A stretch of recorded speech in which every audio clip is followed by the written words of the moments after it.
اس امت میں سے کچھ لوگ جو بیدار ہو جائیں، جو ہوش میں آ جائیں، جو جاگ جائیں، جنہیں یاد آ جائے. مجھے بڑا پسند ہے یہ ہمدرد کے جو پرچے بچوں کے لیے خاص طور پر جو رسالہ نکلتا ہے، اس میں آپ نے دیکھا ہوگا جاگو اور جگاؤ، جاگو اور جگاؤ بڑی اچھی اصطلاح ہے، بڑی عام فہم. خود جاگو اور جو جاگ جائیں دوسروں کو جگائیں، بیدار کریں. جو جاگ گئے ہیں، جنہیں یہ ہوش آ گیا ہے میں مسلمان ہوں، میری ذمہ داری ہے، میں تو بحیثیت مجموعی اس امت کا فرد ہوں جو دنیا والوں کی بھلائی کے لیے برپا کی گئی. میرے ذمے تو بڑا عظیم فریضہ ہے. وہ فریضہ ہے کہ جو اللہ تعالیٰ اپنے رسولوں کے سپرد کرتا رہا ہے، امر بالمعروف اور نہی عن المنکر. جسے یہ ہوش آ جائے اب وہ دوسروں کو جگائے. جو جاگتے جائیں وہ ایک امت بن جائے، چھوٹی امت، جیسے آپ کہتے ہیں party with in party, state with in state, ریاست میں ریاست، پارٹی میں پارٹی. ایک بڑی امت ہے، 1 ارب سے زیادہ کی تعداد میں امت محمد ہے اس وقت دنیا میں صلی اللہ علیہ وسلم. لیکن سوئے ہوئے ہیں. کس اعتبار سے سوئے ہوئے ہیں؟ دنیا کے اعتبار سے سوئے ہوئے نہیں ہیں. ہر شخص اپنی بہتری کے لیے کوشاں ہے، زور لگا رہا ہے، دن رات محنت کر رہا ہے. دین کے اعتبار سے سو گئے، بحیثیت امت محمد جو ذمہ داری تھی اس کے اعتبار سے سوئے ہوئے. تو جو جاگ جائیں وہ جاگیں، آپس میں مل جل کر اس بڑی امت میں ایک چھوٹی امت بنائیں. وَلْتَكُمْ مِنْكُمْ أُمَّةٌ يَدْعُونَ إِلَى الْخَيْرِ، تم میں سے ایک امت تو ایسی لازماً ہونی چاہیے جو خیر کی طرف بلائے اور نیکی کا حکم دے اور بدی سے روکے. اور نوٹ کیجئے آخری ٹکڑا اس آیت کا، وَأُولَئِكَ هُمُ الْمُفْلِحُونَ، یہ جان لو کہ صرف وہی ہوں گے فلاح پانے والے. یہ سوئے ہوئے فلاح نہیں پائیں گے. جو جاگ جائیں گے اور جگائیں گے اور جو اپنے اس فرض منصبی کو ادا کریں گے، یدعون الی الخیر ویامرون بالمعروف وینہون عن المنکر، صرف وہ ہوں گے فلاح پانے والے. اولئک هم المفلحون. آپ صدق کے دل سے دعا کیجئے، اللہم ربنا اجعلنا منہم، اے اللہ ہمیں بھی ایسے لوگوں میں شامل ہونے کی توفیق عطا فرما. پہلا تمہیدی مضمون میرا ختم ہوا. ذہن میں ٹانکتے جائیے، خلاصہ کیا ہے؟ امت مسلمہ کی غرض تاسیس یا شہادت علی الناس کہیے یا امر بالمعروف اور نہی عن المنکر. اب دوسرا مضمون ہے، اس کے لیے ذرا یہ الٹ لیجئے آخری صفحے پر، چونکہ یہ 2 ورقہ ہے، اس پر میں نے ایک بڑی محنت کر کے قرآن مجید کے 9 مقامات منتخب کیے. ایک مضمون کو واضح کرنا مقصود ہے. وہ مضمون کیا ہے؟ پہلے اس بات کو سمجھیے. بدقسمتی سے ہمارے اس دور میں بہت سے انتہائی نیک لوگ، انتہائی نیک نیت لوگ، پھر یہ کہ دین کے لیے حرکت بھی کر رہے ہیں، جاتے ہیں، گھروں سے نکلتے ہیں، محنت کرتے ہیں، جد و جہد کرتے ہیں، لیکن ایک مغالطے میں مبتلا ہو گئے. وہ مغالطہ کیا ہے؟ کہ صرف نیکی کی تلقین کفایت کرتی ہے، نہی عن المنکر کی ضرورت نہیں. کسی برائی پر تنقید کا کوئی فائدہ نہیں. بھلائی کی تلقین کرو، جب بھلائی پھیلے گی خود بخود جو بدی ہے وہ رفع ہو جائے گی. بعض اعتبارات سے بات بڑی وزنی بات ہوتی ہے. تم روشنی پھیلاؤ، تاریکی خود بخود کافور ہو جائے گی. بھلائی کا پرچار کرو، بھلائی کو پھیلاؤ، بدی جو ہے خود بخود جو ہے وہ ملیا میٹ ہو جائے گی. لیکن یہ بہت بڑا مغالطہ ہے اور دینی اعتبار سے بہت بڑی غلط فہمی ہے، جس میں بہت سے نیک نیت حضرات، ان کی نیت سے پر کوئی شک نہیں. پھر ان کا جو مجاہدانہ کردار ہے، اس کے لیے جو محنتیں کرتے ہیں، وہ سب بھی مسلم ہے. لیکن میں یہ چاہتا ہوں آج آپ قرآن مجید کے 9 مقامات کے حوالے سے اس بات کو سمجھ لیں کہ یہ امر بالمعروف اور نہی عن المنکر باہم لازم و ملزوم. میں نے جو اس کا عنوان قائم کیا ذیلی، باہم لازم و ملزوم، ایک گاڑی کے 2 پہیے یا ایک ہی تصویر کے 2 رخ. ایک پہیے پر تو گاڑی گھوم جاتی ہے، 2 پہیوں پر گاڑی آگے بڑھتی ہے. ایک گاڑی کے 2 پہیے، اسی طریقے سے ایک تصویر کے 2 رخ، باہم لازم و ملزوم. اس کو چونکہ بڑی اہمیت کے ساتھ ذہن نشین کرانا مقصود ہے، تو میں نے یہ 9 مقامات قرآن مجید کے نکالے، جس سے یہ ثابت ہو جائے یہ دونوں لازم ہیں، لازم و ملزوم. اور ایک بات میں عرض کر دوں انتہائی ادب کے ساتھ، کہ واقعہ یہ ہے کہ اگر میں یہ کہوں کہ قرآن مجید تو یہ دو چیزیں بیان کر رہا ہے لیکن اصل میں تو ایک ہی چیز ضروری ہے، تو معلوم یہ ہوا کہ میں نے قرآن پر طعن کیا ہے، اللہ کے کلام پر گویا کہ میں ایک یہ نقص نکال رہا ہوں کہ شاید یہ صرف شاعری ہو رہی ہے، لفاظی ہو رہی ہے۔ قرآن ہر جگہ دونوں اصطلاحات کو لا رہا۔ دیکھیے چونکہ وقت کم ہے، اب ذرا ایک ایک کر کے ان آیات کو پڑھیے۔ میں نے الحمدللہ شروع کیا اس اعتبار سے کہ شان باری تعالی سورۃ النحل کی آیت نمبر 90 میں بیان ہوئی، اور یہ آیت تو آپ میں سے ہر شخص کو یاد ہوگی، اس لیے کہ ہر خطبہ جمعہ میں آپ یہ آیت سنتے ہیں۔ خطبہ ثانیہ جب ہوتا ہے جس کے بعد کھڑے ہو جاتے ہیں نماز کے لیے، تو یہ آیت جو ہے اس پر خطبہ ختم ہوتا ہے۔ ان اللہ یأمر بالعدل والاحسان وایتاء ذی القربى وینہی عن الفحشاء والمنکر والبغی یعظکم لعلکم تذکرون۔ بڑی خوبصورت آیت ہے۔ اللہ تعالیٰ نے ایسا کمال توازن پیدا کیا ہے، حکم بھی دیا 3 باتوں کا، روکا بھی 3 باتوں سے۔ عجیب توازن ہے، ذرا غور کیجئے اس کے حسن توازن ہی میں سارا حسن ہوتا ہے۔ 2 چیزیں ہیں، اگر آپ نے توازن ڈسٹرب کر دیا اس میں حسن باقی نہیں رہے گا۔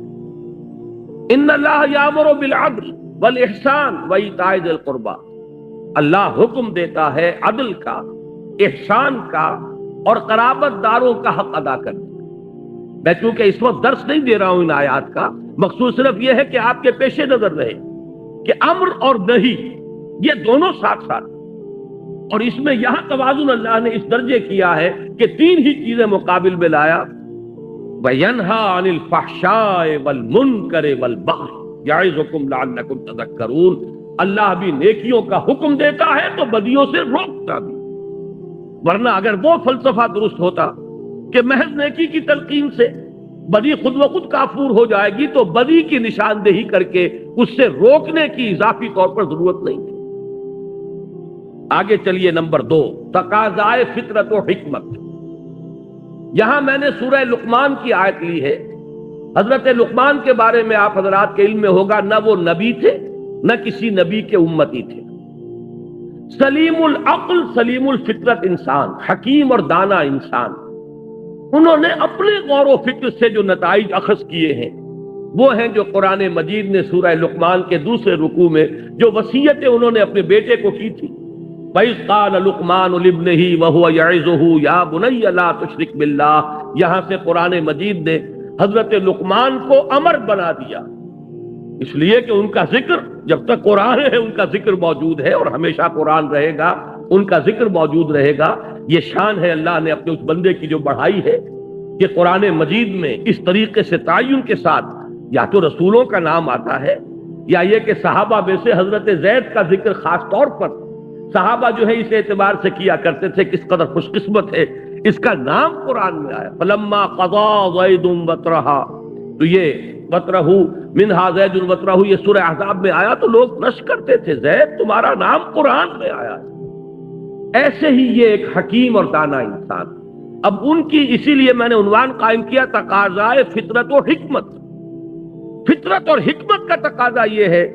اب ان کی یہ آیت نوٹ کیجئے جو قرآن مجید میں ان کی بات نقل فرمائی گئی، یا بنی اقم الصلاۃ وامر بالمعروف وانہ عن المنکر واصبر علی ما اصابک ان ذلک من عزم الامور۔ اے میرے بچے نماز قائم رکھ، نیکی کا حکم دے، بدی سے روک، اور پھر صبر کر جو تجھ پر بیتے۔ دیکھیے بڑی پیاری بات، نیکی کی تلقین پر کبھی آپ کو ریزنٹمنٹ نہیں ہوگی، لوگ سن لیں گے مانے یا نہ مانے، بھائی بھلا کام کیا کرو، نیک کام کیا کرو، بھائی نماز پڑھا کرو، بھائی روزہ رکھا کرو، کوئی آپ کو پلٹ کر گالی نہیں دے گا۔ یہ دوسری بات ہے کہ جیسے چکنے گھڑے پر پانی پڑتا ہے اور نکل جاتا ہے، اور ایک کان سے سنا دوسرے کان سے نکال دیا، لیکن اصل میں جب جوابی کارروائی ہوتی ہے لوگوں کی طرف سے، جب آپ کسی بدی پر روکیں اس وقت پھر ریزنٹمنٹ ہوتی ہے، اس وقت پھر جو ہے ریٹیلیشن ہوتی ہے۔ چھوٹے سے بچے کو کہہ کر دیکھیے کہ بیٹے یہ کھیلنے کی جگہ نہیں ہے، یہ کرکٹ کا میدان نہیں ہے، یہ سڑک ہے، کسی کا سر پھوڑ دو گے، کسی کی گاڑی کا شیشہ توڑ دو گے، لیکن ذرا کہہ کے دیکھیے پھر آپ کا وہاں سے اپنی عزت کو سالم لے کر واپس چلا جانا آسان نہیں ہوگا۔ چھوٹی سی چھوٹی بات کہہ کر دیکھیے کسی کو. اس لیے یہاں حضرت لقمان فرما رہے ہیں میرے بچے نماز کو قائم رکھ، نیکی کا حکم دے، بدی سے روک، اور پھر جو آئے اسے جھیل، برداشت کر، صبر کر. وَاصْبِرْ عَلَىٰ مَا أَصَابَكَ، یہی تو ربط ہے سورۃ العصر میں. وَالْعَصْرِ إِنَّ الْإِنسَانَ لَفِي خُسْرٍ إِلَّا الَّذِينَ آمَنُوا وَعَمِلُوا الصَّالِحَاتِ وَتَوَاصَوْا بِالْحَقِّ وَتَوَاصَوْا بِالصَّبْرِ. حق کی وصیت کر کے ظاہر بات ہے کہ پھر آپ کو صبر کی بھی ضرورت پیش آئے. تیسری چیز پر آئیے، شان محمد صلی اللہ علیہ وسلم. یہ سورہ اعراف کی ایک آیت ہے. اس کا پس منظر یہ ہے کہ جب حضرت موسیٰ علیہ السلام کو اللہ تعالیٰ نے کوہ طور پر بلا لیا تھا 30 راتوں کے لیے، پھر وہ بڑھا کر 40 راتیں کی گئی، اور وہاں ان کی عدم موجودگی میں بنی اسرائیل نے بچڑے کی پرست شروع کر دی. تو جب وہ واپس آئے ہیں تو بہت غضبناک ہوئے، وہ تو آپ کے علم میں پورا واقعہ ہے. پھر سب سے بڑی توبہ ہوئی ہے تاریخ میں، 70,000 یہودی قتل ہوئے ہیں اس مرتد ہونے کی پاداش میں. ہر قبیلے میں سے جنہوں نے شرک کیا تھا، تو جو لوگ توحید پر قائم رہے انہیں حکم دیا گیا کہ اپنے رشتہ داروں کو ذبح کرو. مرتد کی سزا اسلام میں قتل ہے. انہوں نے اسلام لانے کے بعد، نبی کے ساتھی ہونے کے بعد، اور گائے کی پرستش کی. یہ سارا جو ہے جس کو آج کی اصطلاح میں آپ پرج بھی کہہ سکتے ہیں، بہت بڑا پرج ہوا یہ اپنی اس پارٹی کا. اس کے بعد کوہ طور پر وہ 70 سرکردہ لوگوں کو لے کر حاضر ہوئے. دعا کی پروردگار ہم سے خطا ہو گئی ہے، معاف فرما دے اور ہمارے لیے رحمت کا فیصلہ فرما دے. اس کا جواب دیا گیا کہ ایک تو میری رحمت عام ہے، وہ تو ہر شے کے ساتھ، رحمتی وسعت کل شے. ایک میری خاص رحمت ہے جو میں نے لکھ دی ہے اپنے ان بندوں کے لیے جو میرے رسول نبی امی پر ایمان لائیں گے صلی اللہ علیہ وسلم. یہ سورہ اعراف کی آیت نمبر 157 ہے. اس نبی امی کی جو شان بیان ہوئی ہے صلی اللہ علیہ وسلم، وہ آیت ہے یہ، الذین یتبعون الرسول النبی الامی الذی یجدونہ مکتوبا عندہم فی التوراۃ والانجیل. وہ لوگ کہ جو پیروی کریں گے میرے رسول نبی امی کی، جس کو وہ دیکھیں گے، موجود پائیں گے لکھا ہوا اپنے پاس تورات اور انجیل میں، یعنی جن کی پیشین گوئیاں درج ہوں گی. اب وہ نبی جب آئیں گے کیا کریں گے؟ دیکھیے پہلا کام کیا ہے، یامرہم بالمعروف وینہاہم عن المنکر ویحل لہم الطیبات ویحرم لہم الخبائث. نبی جب آئیں گے میرے نبی امی، میرے رسول نبی امی صلی اللہ علیہ وسلم کیا کریں گے؟ انہیں نیکیوں کا حکم دیں گے، بدی سے روکیں گے، ان کے لیے طیب چیزوں کو حلال ٹھہرائیں گے اور ناپاک اور گندی اور خبیث چیزوں کو حرام ٹھہرائیں گے. لیکن اس میں پہلی شے جو آ رہی ہے وہ کیا ہے؟ وہی گاڑی کے دونوں پہیے لازم و ملزوم، یامرہم بالمعروف وینہاہم عن المنکر. نمبر 4، شان صحابہ رضی اللہ تعالیٰ عنہ. اب آپ نے نوٹ کیا ہوگا میں درجہ بدرجہ سیڑھی اتر رہا ہوں. شان باری تعالیٰ سب سے اوپر، پھر وہ فطرت اللہ التی فطر الناس علیہا. اس کو انسانوں کی فطرت کو کہا گیا فطرت اللہ، اس لیے نمبر 2 پر اس کو لایا ہوں. نمبر 3 پر رسول صلی اللہ علیہ وسلم. نمبر 4 پر صحابہ، درجہ بدرجہ نیچے اتر رہے ہیں. صحابہ کی شان کیا ہے؟ سورہ توبہ کی آیت نمبر 71، والمومنون والمومنات بعضهم اولیاء بعض یامرون بالمعروف وینہون عن المنکر. مومن مرد اور مومن عورتیں آپس میں ایک دوسرے کے ساتھی ہیں، پشت پناہ ہیں، مددگار ہیں، حمایتی ہیں. اور ان کی شان کیا ہے؟ یامرون بالمعروف وینہون عن المنکر، نیکی کا حکم دیتے ہیں، بدی سے روکتے ہیں. اس کا ذرا کانورس بھی دیکھ لیجئے. یہ کانورس کا لفظ شاید میری عمر کے لوگوں کو یاد آیا ہو جنہوں نے انگریزی میں میٹرک میں جیومیٹری پڑھی تھی. ہر تھیورم کا ایک کانورس ہوتا تھا، ایک نظریہ ہے، ایک اس کا عکس ہے. تو اس کا بھی ایک عکس ہے.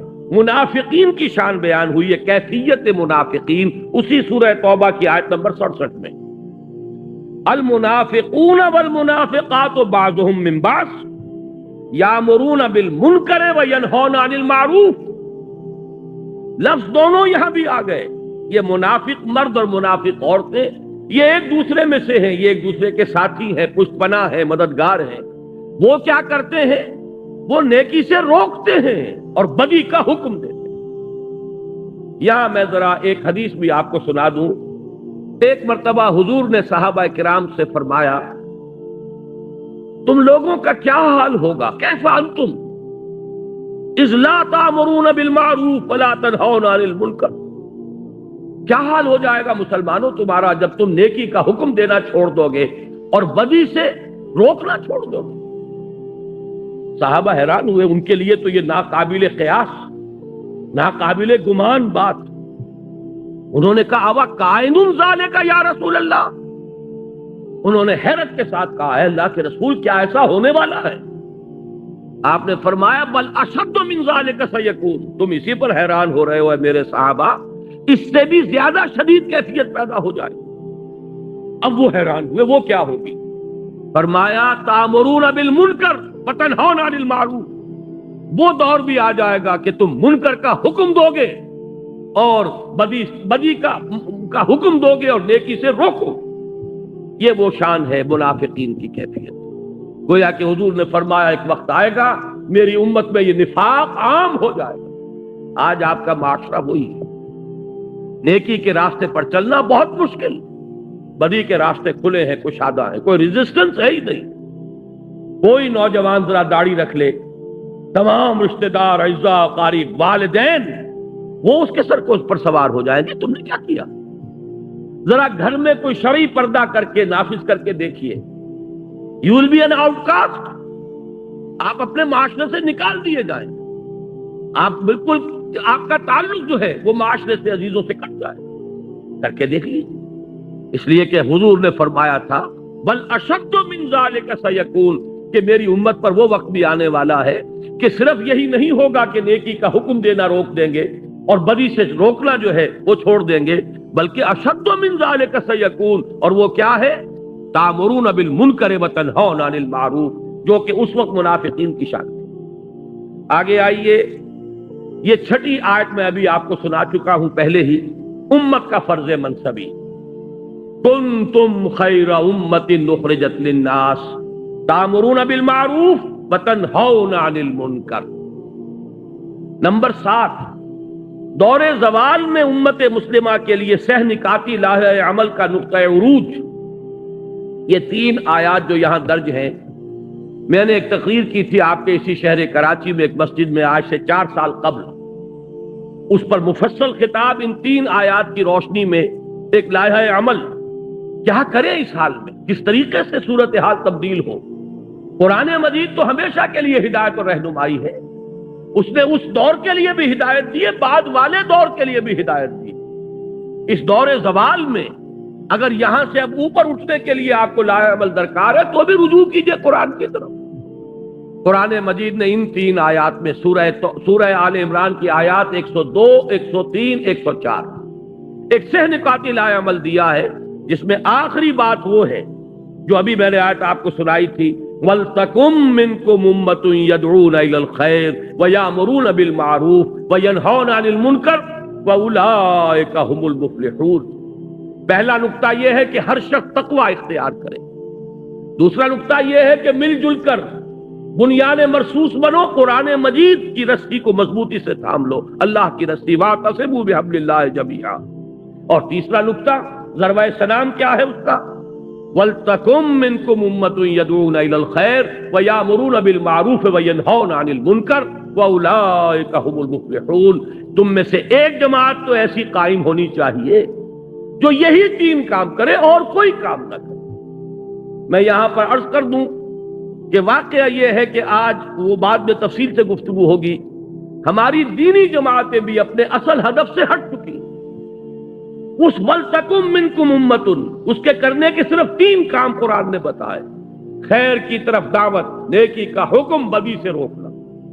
یہ پاور پالیٹکس میں اپنے آپ کو ملوث کر لینا، کبھی کسی کا پاسنگ بن جانا، کبھی کسی کا ضمیمہ بن جانا، ادھر سے ادھر جو سیاسی اعتبار سے لڑکتے رہے ہیں، یہ در حقیقت اپنے اصل ہدف سے ہٹ جانے کی بنا پر، وہ تیر نیم کش جس کا نہ ہو کوئی ہدف، اپنے اصل ہدف سے، ہمارے یہ جو لائحہ عمل کا جو ہدف ہے اس سے ہٹ چکے ہیں۔ بہرحال اس کے ضمن میں عرض کر دوں کہ وہ جو میں نے تقریر کی تھی وہ بھائی جمیل الرحمان صاحب، اللہ تعالیٰ انہیں صحت بھی دے اور عمر بھی دے، انہوں نے میری کتنی ہی تقریریں ہیں، بڑا مشقت طلب کام ہے یہ ٹیپ سے اتارنا، اور یہ کر رہے ہیں، کم سے کم میں سمجھتا ہوں کہ 15 برس ہو گئے ہیں انہیں یہ کام کرتے ہوئے۔ میری بہت سی تقریریں ایسی ہیں جو انہی کے ذریعے سے وہ کتابی شکل میں آئی۔ اسی کراچی میں نے ایک تقریر کی تھی، اسی آیت کے حوالے سے جو ابھی سورہ اعراف کی ہم نے پڑھی ہے، اس میں اہل ایمان کے بارے میں فرمایا کہ وہ لوگ کیا کریں گے، والذین آمنوا بہ وعزروہ ونصروہ واتبعوا النور الذی انزل معہ اولئک هم المفلحون۔ ہمارے اس رسول نبی امی کو جو لوگ جو ان پر ایمان لائیں گے، ان کی تعظیم کریں گے، ان کی مدد کریں گے، اور جو نور ان کے ساتھ نازل کیا جائے گا اس کا اتباع کریں گے، وہی فلاح پانے والے ہوں گے۔ وہ تقریر بھی انہوں نے اتاری تھی اور وہ چھپ چکی ہے، کتنے ایڈیشن اس کے۔ نبی اکرم صلی اللہ علیہ وسلم سے ہمارے تعلق کی بنیادیں الحمدللہ بہت پسند کیا گیا، وہ عوام میں، خواص میں، اس لیے کہ ایک بالکل نقطہ نظر سامنے آیا، یہ وہ مختلف نقطہ نظر کہ آیا صرف درود پڑھ دینے سے حق ادا ہو گیا، یا یہ کہ عید میلاد منا لینے سے حق ادا ہو گیا حضور کا صلی اللہ علیہ وسلم، یا جلوس نکال دینے سے حق ادا ہو گیا، یا کوئی اور ذمہ داریاں ہیں ہماری نبی اکرم صلی اللہ علیہ وسلم کے بارے میں۔ اسی طرح اس تقریر کو بھی انہوں نے اتارا تھا، اور اب وہ بھی کتاب کی شکل میں شائع ہو رہی ہے، لیکن تازہ میثاق جو میں خاص طور پر حکم دے کر آیا تھا کہ اس کو جلدی سے شائع کیا جائے، اور بائی ایئر کارگو میں نے منگوایا ہے، آج اس کے نسخے باہر موجود ہیں۔ یہ کوئی 64 صفحے کا کتاب چاہے جو اس میثاق کے اندر پورا کا پورا آ گیا ہے، لہذا میں آج اس موضوع پر گفتگو نہیں کر رہا۔ یہ جو سہ نکاتی لائے عمل ہے، آپ میں سے ہر شخص کوشش کرے کہ اس کو میثاق کے شمارے کو لے کر جائے، اور آج ہی رات اسے پڑھ لے، انشاءاللہ وہ محسوس کرے گا کہ یہ ایک ایسی شے ہے جسے بڑے پیمانے پر مسلمانوں کے اندر عام کرنے کی ضرورت ہے۔ قرآن نے ہمیں لاہ عمل دیا ہے، ہم کدھر بھٹک رہے ہیں۔ جیسے حضور صلی اللہ علیہ وسلم، مجھے غزوہ حنین کا وہ وقت یاد آ رہا ہے جب صحابہ، چونکہ بوچھاڑ ہوئی تھی تیروں کی، بڑی سخت بوچھاڑ، جب حضور اور مسلمانوں کا لشکر جب جا رہے تھے تو ایک تنگ درے میں، پہاڑی کے درے میں سے گزر رہے تھے، اور پہاڑی کے دونوں طرف جو ہے پہاڑوں پر اس درے کے وہ کفار پہلے سے بیٹھے ہوئے تھے، اور انہوں نے جو پھر بوچھاڑ کی ہے تیروں کی تو بھگدڑ مچ گئی۔ اس وقت حضور صلی اللہ علیہ وسلم نے ایک آواز بلند کی، الیہ یا عباد اللہ، الیہ یا عباد، اے اللہ کے بندوں کدھر جا رہے، آؤ میری طرف۔ میں یہ عرض کر رہا ہوں، قرآن آج پکار رہا ہے، الیہ یا عباد اللہ، آؤ میری طرف، میرے پاس پروگرام ہے، میرے پاس لاہ عمل ہے، میرے پاس ہدایت ہے، لیکن تم نے مجھے اپنا امام بنایا ہی نہیں۔ یہی وجہ ہے کہ میں نے اس کتابچے کا انتصاب لکھا ہے، یہ جو شروع میں ہوتا ہے، ان باہمت لوگوں کے نام جو قرآن حکیم کو واقعتاً اپنا امام بنانے کا عزم کر لیں۔ یہ کتابچہ ان کی خدمت میں پیش ہے کہ اگر وہ چاہتے ہیں کہ قرآن کو امام بنائیں تو قرآن یہ راستہ سے نکاتی راستہ ہے جو دکھا رہا ہے۔ وہ اس میثاق کے شمارے میں اور مضامین نہیں ہے، اس میں صرف ایک چھوٹا سا مضمون اور ہے، پورا کتاب اسی کتابچے پر یہ میثاق کا شمارہ جو ہے وہ مشتمل ہے۔ وہ میں پھر عرض کر رہا ہوں کہ لے کر جائیے، یوں سمجھیے کہ میرے آج کے درس کا یہ تتمہ ہے، تکملہ ہے۔ اب آ جائیے اس موضوع کی طرف۔ ہم نے 7 مقامات دیکھ لیے کہ جہاں امر بالمعروف اور نہی عن المنکر لازم و ملزوم ہے۔ 8واں یہ سورہ حج کی آیت نمبر 41 ہے، اصحاب اقتدار کا فرض عین، الذین ان مکناہم فی الارض اقاموا الصلاة وآتوا الزکاة وامروا بالمعروف ونہوا عن المنکر وَلِلَّهِ عَاقِبَةُ الْأُمُورِ۔ وہ لوگ کہ جنہیں اگر ہم اختیار اور اقتدار اور تمکن فی الارض، حکومت عطا فرما دیں تو وہ کیا کریں گے؟ نماز قائم کریں گے، زکوٰۃ کا نظام قائم کریں گے، نیکیوں کا حکم دیں گے، بدی سے روکیں گے۔ وہی امر بالمعروف اور نہی عن المنکر، گاڑی کے دونوں پہیے۔ آخری مقام وہ ہے جو آج آپ نے آیات ابھی سنی عزیزم اسد الرحمان صاحب سے، یہ ہے سرفروش اور جانباز اہل ایمان کے اوصاف کا ذروہ سنام۔ یہ آیات کاش کے پورا کا پورا درس ان 2 آیتوں پر ہوتا۔ اس کا آغاز ہوا ان اللہ اشتری من المؤمنین انفسهم واموالهم بان لهم الجنہ، اللہ نے تو اہل ایمان سے ان کی جانیں اور مال خرید لیے ہیں جنت کے عوض۔ جنت چاہیے تو جان اور مال میرے حوالے کر دو۔ جو بھی باشعور صاحب ایمان ہے وہ گویا کہ اللہ کے ساتھ ایک بیع و شرا کر چکا، اپنی جان اور مال اللہ کے ہاتھ فروخت کر چکا۔ لہذا اسی کا مظہر یہ تھا کہ وہ لوگ سرفروشی اور جاں فشانی جب پکارا گیا میدان میں آ گئے جان ہتھیلی پر رکھ کر۔ اب یہ جو لوگ ہیں ان کے کچھ اوصاف ہیں جو اگلی آیت میں بیان ہوئے۔ میں پورا آیت کا اس پر ترجمہ نہیں کر رہا، اتنا وقت نہیں ہے، لیکن ذرا نوٹ کیجئے یہ سرفروش لوگ، فدائین لوگ، اللہ تعالیٰ مجھے اور آپ کو توفیق دے کہ ہم بھی یہ تمنا یہ رکھیں جیسے حضور نے فرمایا صلی اللہ علیہ وسلم لَوَدِدْتُ أَنْ أُقْتَلَ فِي سَبِيلِ اللَّهِ ثُمَّ أُحْيَا ثُمَّ أُقْتَلَ، میری بڑی خواہش اور آرزو ہے کہ میں اللہ کی راہ میں قتل ہو جاؤں، پھر مجھے زندہ کیا جائے، پھر ایک مرتبہ اللہ کی راہ میں قتل ہو جاؤں۔ تو یہ خواہش ہمارے دلوں میں بھی آ جائے، لیکن اس خواہش کے ساتھ ساتھ کچھ اوصاف اپنے اندر پیدا کرنے ہوں گے۔ وہ اوصاف کیا ہے؟ التائبون، العابدون، الحامدون، السائحون، الراکعون، الساجدون، الآمرون بالمعروف والناہون عن المنکر والحافظون لحدود اللہ وبشر المؤمنین۔ پہلا وصف توبہ کرنے والے، رجوع کرنے والے، خطا ہو گئی، غلطی ہو گئی، فوراً توبہ کرے، رجوع کرے۔ عابدون، اللہ کے عبادت گزار، اس کے اطاعت شعار، اس کی بندگی کو اپنی زندگی کا اصول بنا لینے والے۔ الحامدون، اللہ کی حمد و ثنا میں مصروف رہنے والے۔ السائحون، لذات دنیاوی سے کنارہ کشی کر لینے والے۔ الراکعون، رکوع کرنے والے اللہ کی جناب میں۔ الساجدون، سجدے کرنے والے اللہ کی بارگاہ میں۔ الآمرون بالمعروف، نیکی کا حکم دینے والے۔ والناہون عن المنکر، اور بدی سے روکنے والے۔ والحافظون لحدود اللہ، اور اللہ کی حدود کی حفاظت کرنے والے۔ وبشر المؤمنین، اے نبی ایسے اہل ایمان کو بشارت دے دیجیے، ان کی کامیابی جو ہے اس کی خوشخبری انہیں سنا دیجیے۔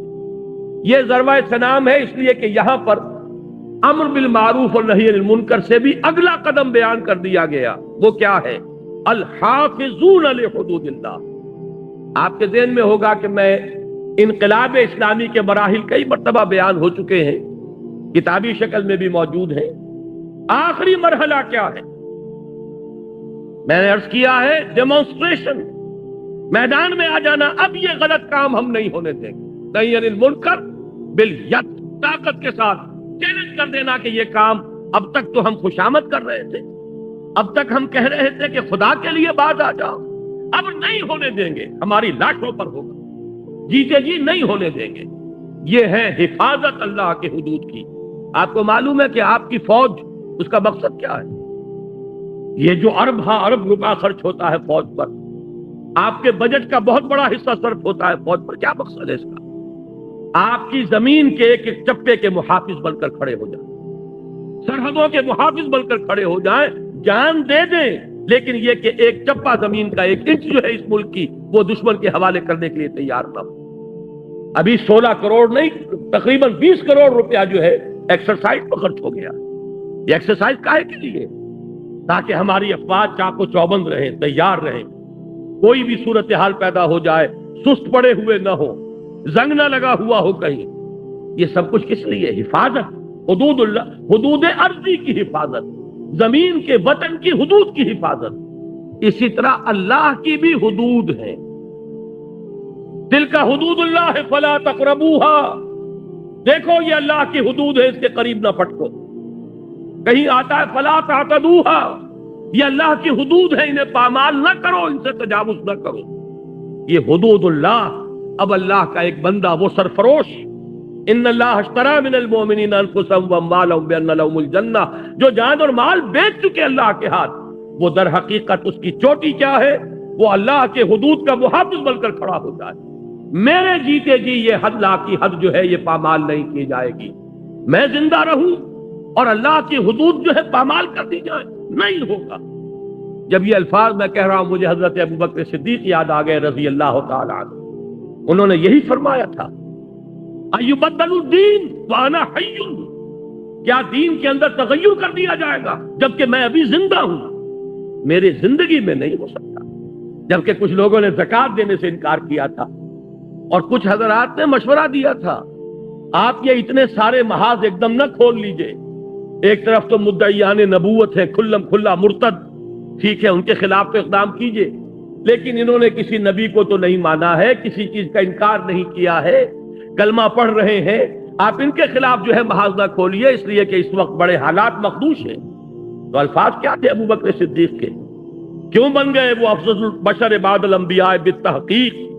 یہ مقام جو حاصل ہوا ہے، ایبدل الدین، کیا دین کے اندر تبدیلی کر دی جائے گی؟ وانا حی، اس حال میں کہ میں زندہ ہوں، نہیں ہو سکتا۔ فرمایا تھا انہوں نے جب حضرت عمر نے یہ کہا تھا، مشورہ دیا تھا کہ اس وقت حالات ٹھیک نہیں ہیں، آپ ایک طرف جو جیش اسامہ ہے اس کو بھی نہیں روک رہے، روم کے ساتھ ٹکراؤ جو ہے اسے بھی جاری رکھ رہے ہیں، اس دلیل پر کہ حضور نے جو جھنڈا باندھ دیا تھا میں اسے کیسے کھول دوں؟ حضور نے لشکر تیار کر دیا تھا، ابھی جائے گا تو کیا کریں گے؟ یہاں پہ کون محافظ ہوں گے؟ تو انہوں نے فرمایا تھا کہ اگر کوئی محافظ نہ ہو، اگر درندے آ کر ابو بکر کو نوچیں تب بھی یہ کام ہو کر رہے گا، اس لیے کہ نبی صلی اللہ، میں اللہ کے رسول کا خلیفہ ہوں، ان کے جو کام ہیں ان کے مشن کی تکمیل میرا مقصد ہے زندگی، یہ ہے حفاظت حدود اللہ۔ تو یہ جو یہاں 9 اوصاف بیان ہوئے ہیں، اللہ تعالی ہمیں ان میں سے ایک ایک وصف اپنے اندر جذب کرنے کی توفیق عطا فرمائے۔ التائبون العابدون الحامدون السائحون الراکعون الساجدون الآمرون بالمعروف والناہون عن المنکر والحافظون لحدود اللہ۔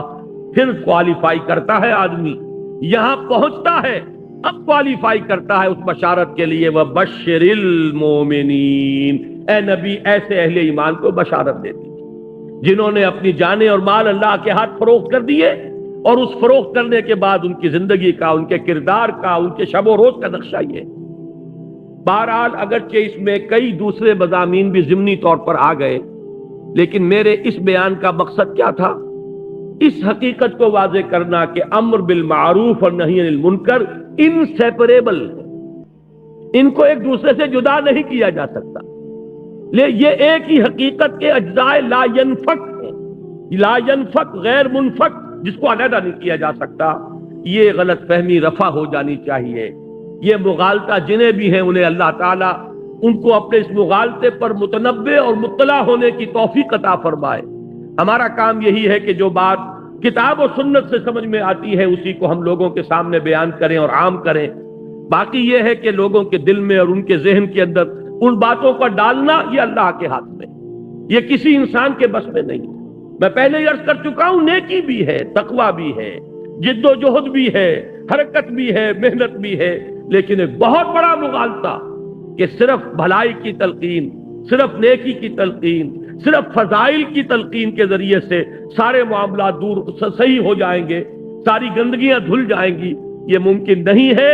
قرآن مجید 9 مقامات پر اگر امر بالمعروف اور نہی عن المنکر کو متوازن طریقے سے، بالکل بیلنس اجزاء لا ینفک کی حیثیت سے بیان کر رہا ہے، تو ہم میں سے کسی کو یہ حق نہیں پہنچتا کہ اس میں سے کسی ایک کو غیر ضروری یا اضافی قرار دے دیں، معاذ اللہ ثم معاذ اللہ۔ اب پلٹ لیجئے، اب تیسری بات جو ہے، میں آج ذرا کچھ مختلف انداز میں درس دے رہا ہوں۔ اب تک میں نے 2 باتیں عرض کی، ایک یہ کہ امت مسلمہ کی غرض تاسیس کے لیے قرآن کی اصطلاحات 2 ہیں، شہادت علی الناس اور امر بالمعروف نہی عن المنکر۔ نمبر 2 یہ کہ امر بالمعروف نہی عن المنکر یہ ایک ہی حقیقت کے 2 پہلو ہیں، یہ لازم و ملزوم ہیں، یہ ایک ہی گاڑی کے 2 پہیے ہیں۔ اب تیسری بات یہ ہے کہ ان میں اہم تر نہی عن المنکر ہے۔ اگر علیحدہ غور کرنا ہے، اور خاص طور پر علماء اور صوفیاء اور احبار اور رہبان ان کے کرنے کا اصل کام یہی، یہ میں چاہتا ہوں کہ اچھی طریقے سے آپ سمجھ لیں، اس لیے کہ عنوان میں نے نوٹ کرایا تھا علماء و صلحاء کے کرنے کا اصل کام اور عذاب الہی سے نجات کی واحد راہ۔ اس کے ضمن میں یہ چند آیات کا ترجمہ سن لیجئے اور پھر یہ 3 احادیث ہیں جو ہمیں پڑھنی ہے۔ بڑی محنت کے ساتھ اسے چھپا کر لایا ہوں آپ کے لیے، بہت مواد ہے ان 2 اور آپ کے اندر، 4 صفحے ہیں، لیکن آپ جا کر غور کریں گے یہ پوری کتاب کا مضمون ہے جو اس کے اندر جمع کر دیا گیا ہے۔ لیکن یہ کہ آپ کے پاس یہ بڑا ہینڈی رہے گا، آپ کی جیب میں رکھا رہے گا، غور کرتے رہیے، ان آیات کو یاد کرتے رہیے، یہ احادیث ہر وقت آپ کے سامنے رہے، آپ لوگوں کو سمجھائیے، سنائیے۔ اور یہ احادیث کا عکس میں نے لیا ہے اور اس کو شائع کیا ہے مکمل حوالوں اور متن کے ساتھ۔ اگر ویسے ہی تقریر کے اندر صرف حدیث کا مفہوم آ جائے تو یاد نہیں رہتا، آگے آپ بات کر نہیں سکتے۔ دیکھیے سورہ مائدہ میں بنی اسرائیل پر تنقید ہوئی ہے۔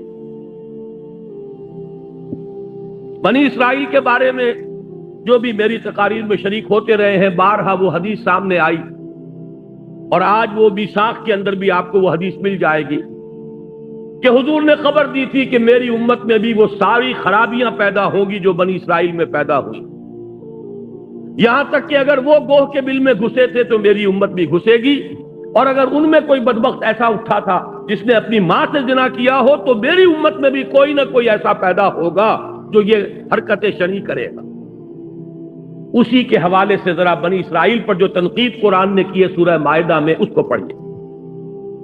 فرمایا وَتَرَى كَثِيرًا مِّنْهُمْ، یہ آیات نمبر 62 اور 63 ہے، اور تم دیکھتے ہو ان میں سے بہت سو کو يُسَارِعُونَ فِي الْإِثْمِ وَالْعُدْوَانِ وَأَكْلِهِمُ السُّحْتَ، مسارعت کہتے ہیں ایک دوسرے سے آگے نکلنے کی کوشش، دوڑ لگی ہوئی ہے ان میں، کہنے کو مسلمان، کہنے کو اللہ کے نام لیوا، کہنے کو موسیٰ کے امتی، کہنے کو تورات کے ماننے والے، سینکڑوں نبیوں کے نام لیوا، ابراہیم کے نسل سے، لیکن حال کیا ہے عملاً؟ ترى كثير منهم يسارعون في الاسم والعدوان واكلهم السحت، 3 کاموں میں ایک دوسرے سے بڑھنے کی کوشش کر رہے ہیں۔ وہ کیا ہے؟ اسم، گناہ کا کام، حق تلفی کا کام، لوگوں کے حقوق ضبط کرنے اور سلب کرنے کا کام، والعدوان اور زیادتی اور ظلم، تعدی، واکلہم السحت اور حرام خوری کے اندر سود خوری ہو رہی ہے، حرام خوری ہو رہی ہے، جوا ہو رہا ہے۔ آپ کے اس ملک میں جتنے بڑے پیمانے پر جوا ان دنوں میں ہوا ہے، آپ کو معلوم ہے وہ سیور رائفل جو ہے وہ اتنا کروڑوں بلکہ اربوں کے روپے میں، آپ کی حکومت کی ذمہ دار وزیر اعظم، اس نے یہاں تک کہہ دیا کہ یہ ہمارے باقی ٹیکسز ویکسز جو ہے، میں تو وزیر خزانہ سے کہنے والی ہوں کہ سب کو چھوڑو اور یہ دھندا شروع کرو، اس میں جو رقم آتی ہے وہ تو کسی اور کام میں ہم نے دیکھی نہیں۔ یہ کون تھے لوگ؟ وہی مسلمان، وہی محمد کے نام لیوا، وہی وہ ان انعامات کی امید میں جوا کھیلنے والے، وہی لاکھوں لوگوں نے اگر حصہ لیا ہے تو یہ کوئی آسمان سے اترنے والی کوئی دوسری مخلوق نہیں تھی، یہ کوئی ہندو نہیں آ گئے تھے، یہودی نہیں آ گئے تھے، یہی امت محمد صلی اللہ علیہ وسلم۔ وہی بات فرمایا وَتَرَى كَثِيرًا مِّنْهُمْ، تم دیکھتے ہو ان میں سے بہت سو کو یسارعون فی الاسم والعدوان واکلہم السحت، کہ یہ ایک دوسرے سے آگے نکلنے کی کوشش کر رہے ہیں، گناہ میں، زیادتی میں، ظلم میں اور حرام خوری میں۔ لبئس ما کانوا یعملون، بہت برا عمل ہے جو وہ کر رہے ہیں۔ لولا ینہاہم الربانیون والاحبار عن قولہم الاسم واکلہم السحت، کیوں نہیں روکتے انہیں ان کے علماء اور ان کے صوفیاء؟ یہ نوٹ کیجئے، ربانیون اور احبار، احبار جمع حبر کی، حبر کہتے ہیں بہت بڑے عالم کو۔ آپ نے سنا ہوگا حضرت عبداللہ ابن عباس رضی اللہ تعالی عنہما کو کہا گیا حبر الامہ، امت کے بہت بڑے عالم۔ حبر کی جمع احبار، احبار کہتے ہیں بڑے عالم۔ لولا ینہاہم الاحبار والربانیون، ربانی کسے کہتے ہیں؟ اللہ والے، رب سے ربانی، اللہ والے۔ یہ فقراء، صوفیاء، صلحاء، یہ ظاہر بات ہے جیسے ہماری امت میں ہے، سابقہ امت میں بھی تھے، علماء بھی تھے، صوفیاء بھی تھے، درویش لوگ بھی ہوتے تھے، بڑے بڑے عالم اور فقیہ بھی ہوتے تھے۔ تو فرمایا ان کے کرنے کا کام تو یہ تھا، وہ کیا کام کر رہے ہیں؟ انہوں نے اپنے فرض منصبی کو ترک کر دیا ہے. وہ لوگوں کو روکتے نہیں. روکے کیسے؟ حرام خوری سے روکیں گے، لوگ ان کی طرف رجوع نہیں کریں گے، دوسری کی طرف کر لیں گے. میں آپ کو واقعہ بتا رہا ہوں، یہ کوئی کہانی نہیں ہے. ایک صاحب تعین کے ساتھ انہوں نے مجھ سے کہا کہ میں اب آپ کے آئندہ آپ کے ہاں جمعہ میں نہیں آؤں گا. میں نے کہا کیوں؟ کہنے لگے آپ ہمیں ہر چند جمعوں کے بعد وہ حدیث سنا دیتے ہیں سود کی بات، سود کے بارے میں، اور وہ حدیث ظاہر بات ہے سود کے بغیر تو کاروبار تو ہمارا چلتا نہیں. لیکن اب یہ حدیث سننے کا مطلب کیا ہے؟ اس کا تو مطلب یہ ہے کہ ہم لوگ وہ کام کر رہے ہیں جو محمد الرسول اللہ نے فرمایا کہ جو ماں کے ساتھ بدکاری ہے اس سے بھی 1000 گنا زیادہ کام. آپ وہ حدیثیں سناتے رہتے، میں آپ کے یہاں نہیں آؤں. میں نے کہا ٹھیک ہے، میرا کام تو سنانا ہے، پہنچانا ہے، سمجھانا ہے. سننا چاہو سنو، اللہ تعالیٰ شاید آج نہیں کل توفیق عطا فرما دے. لیکن یہ کہ نہیں سننا چاہتے تو میں زبردستی تو نہیں کر سکتا. لہذا کیسے کہیں وہ علماء، کیسے کہیں حرام خوری ترک کر دو جن بیچاروں کے لیے معاش کا معاملہ وہیں سے، تنخواہ وہیں سے آ رہی ہے. وہی چودھری لوگ ہیں، وہی سرمایہ دار ہیں، وہی ہے کہ جو مسجد کا انتظام کرنے والے معتمم ہیں، ان کے کاروبار میں حرام ہے. وہی تو ہے جو آ کر یہاں پر بہترین قالین بچھاتے ہیں، وہی تو سارا اہتمام کر رہے ہیں.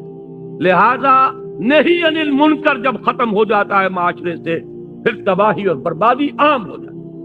آج اس مضمون کو سمجھیے، لولا ینہاہم الربانیون والاحبار عن قولہم الاسم واکلہم السحت، کیوں نہیں روکتے انہیں ان کے صوفیاء اور علماء گناہ کی بات کہنے سے اور حرام خوری سے؟ لبئس ما کانوا یصنعون، بہت برا ہے وہ عمل جو انہوں نے اختیار کیا. اب آگے چلیے، یہی سورہ مائدہ ہے، اس کی آیات یہ 78 سے 81 تک یہ 4 آیات ہیں جو آگے آئی. فرمایا لعن الذین کفروا من بنی اسرائیل علی لسان داؤد و عیسی ابن مریم، لعنت کی گئی ان لوگوں پر جنہوں نے کفر کی روش اختیار کی بنی اسرائیل میں سے. بنی اسرائیل میں تھے، امتی تھے موسیٰ کے، لیکن یہ ہے کہ روش ان کی معصیت کی ہے، گناہ کی ہے، حرام خوری کی ہے، جھوٹ بولنے کی ہے. لہذا ان کو کہا جا رہا ہے لعن الذین کفروا من بنی اسرائیل علی لسان داؤد و عیسی ابن مریم، ان پر اللہ نے لعنت فرمائی حضرت داؤد کی زبان سے اور حضرت عیسیٰ ابن مریم کی زبان سے علیہ الصلوۃ والسلام. حضرت داؤد کی زبانی کیا لعنتیں ہوئی ہیں یہ تو آج ہمارے پاس موجود نہیں ہے. جو بھی زبور اس وقت ہے، سام جسے کہا جاتا ہے، وہ کتاب جو اولڈ ٹیسٹمنٹ کا حصہ ہے، اس میں ایسی باتیں موجود نہیں ہیں. معلوم ہوتا ہے یہودیوں نے وہ چیزیں کھرچ دی جو اللہ تعالیٰ نے ان پر تنقید کی باتیں حضرت داؤد علیہ السلام سے کہلوائی تھی، ان کو انہوں نے ختم کر دی. لیکن اللہ کا بڑا شکر ہے اناجیل میں اب بھی موجود ہے. خاص طور پر حضرت مسیح علیہ السلام نے علماء یہود پر جو تنقیدیں کی ہیں، سانپ کے سپولیوں سے تعبیر کیا. تم سانپ کے سپولیوں کے مانند، تمہارا حال یہ ہے کہ تم نے اپنے اوپر تقویٰ کا لبادہ اوڑھا ہوا ہے، اندر سے تمہارا کردار انتہائی گھناؤنا. بڑی پیاری بات کہی انہوں نے، تمہارا حال ان قبروں سے مشابہ ہے جو اوپر سے سفیدی کی گئی ہے، بڑی خوشنما نظر آ رہی ہیں، لیکن ان کے اندر گلی سڑی ہڈیوں کے سوا کچھ نہیں. یہ حضرت مسیح علیہ السلام کے الفاظ جو علماء یہود کو مخاطب کر کے کہے. یہ بھی انہی کی بہترین ضرب المثل ہے جو آج ہمارے ہاں عام طور پر ادب میں استعمال ہوتی ہے کہ تم مچھر چھانتے ہو اور سموچے اونٹ نکل جاتے ہو. چھوٹی چھوٹی باتوں پر جھگڑے ہو رہے ہیں، لیکن بڑے بڑے گناہ جو ہے وہ ان کی طرف توجہ ہی نہیں. سود خوری پر کوئی نہیں روکے گا، لیکن رفع یدین پر، آمین بالجہر پر، تراویح کی تعداد پر بڑے بڑے پوسٹر بھی چھپیں گے اور بڑے چیلنج بھی ہوں گے اور مناظرے بھی ہوں گے اور لمبی چوڑی بحثیں بھی ہوں گی، پوری کانفرنسیں ہوں گی. حالانکہ ان کی کیا اہمیت ہے دین کے اندر؟ سود ہے، سٹا ہے، جوا ہے، ہو رہا ہے، کسی کو کچھ کہنے کی توفیق. یہ ہے اصل میں وہ بات جو فرمایا لعن الذین کفروا من بنی اسرائیل علی لسان داؤد و عیسی ابن مریم ذلک بما عصوا وکانوا یعتدون. یہ اس لیے ہوا، یہ لعنت ان پر اس لیے کی گئی کہ انہوں نے نافرمانی کی روش اختیار کی اور حدود الہی سے تجاوز کی روش اختیار کی. اب اگلا لفظ آیا ہے اصل میں جس کے لیے یہ میں بیان کر رہا ہوں، کانوا لا یتناہون عن منکر فعلوہ. ان کا اصل جرم یہ تھا، ایک دوسرے کو شدت کے ساتھ منع نہیں کرتے تھے برائیوں پر۔ نوٹ کیجئے، تناہی باب تفاعل ہے، باب تفاعل ہی سے لفظ تواسی ہے، وتواصوا بالحق وتواصوا بالصبر۔ باب تفاعل کا خاصہ ہے کسی شے میں شدت، تاکید، مبالغہ اور آپس میں کوئی کام کرنا۔ تو تناہی کے معنی ہوگا پوری تاکید کے ساتھ، پوری شدت کے ساتھ آپس میں ایک دوسرے کو گناہوں پہ روکنا، ٹوکنا۔ کانوا لا یتناہون عن منکر فعلوہ، وہ آپس میں ایک دوسرے کو روکتے نہیں تھے منکر سے جو وہ کرتے تھے۔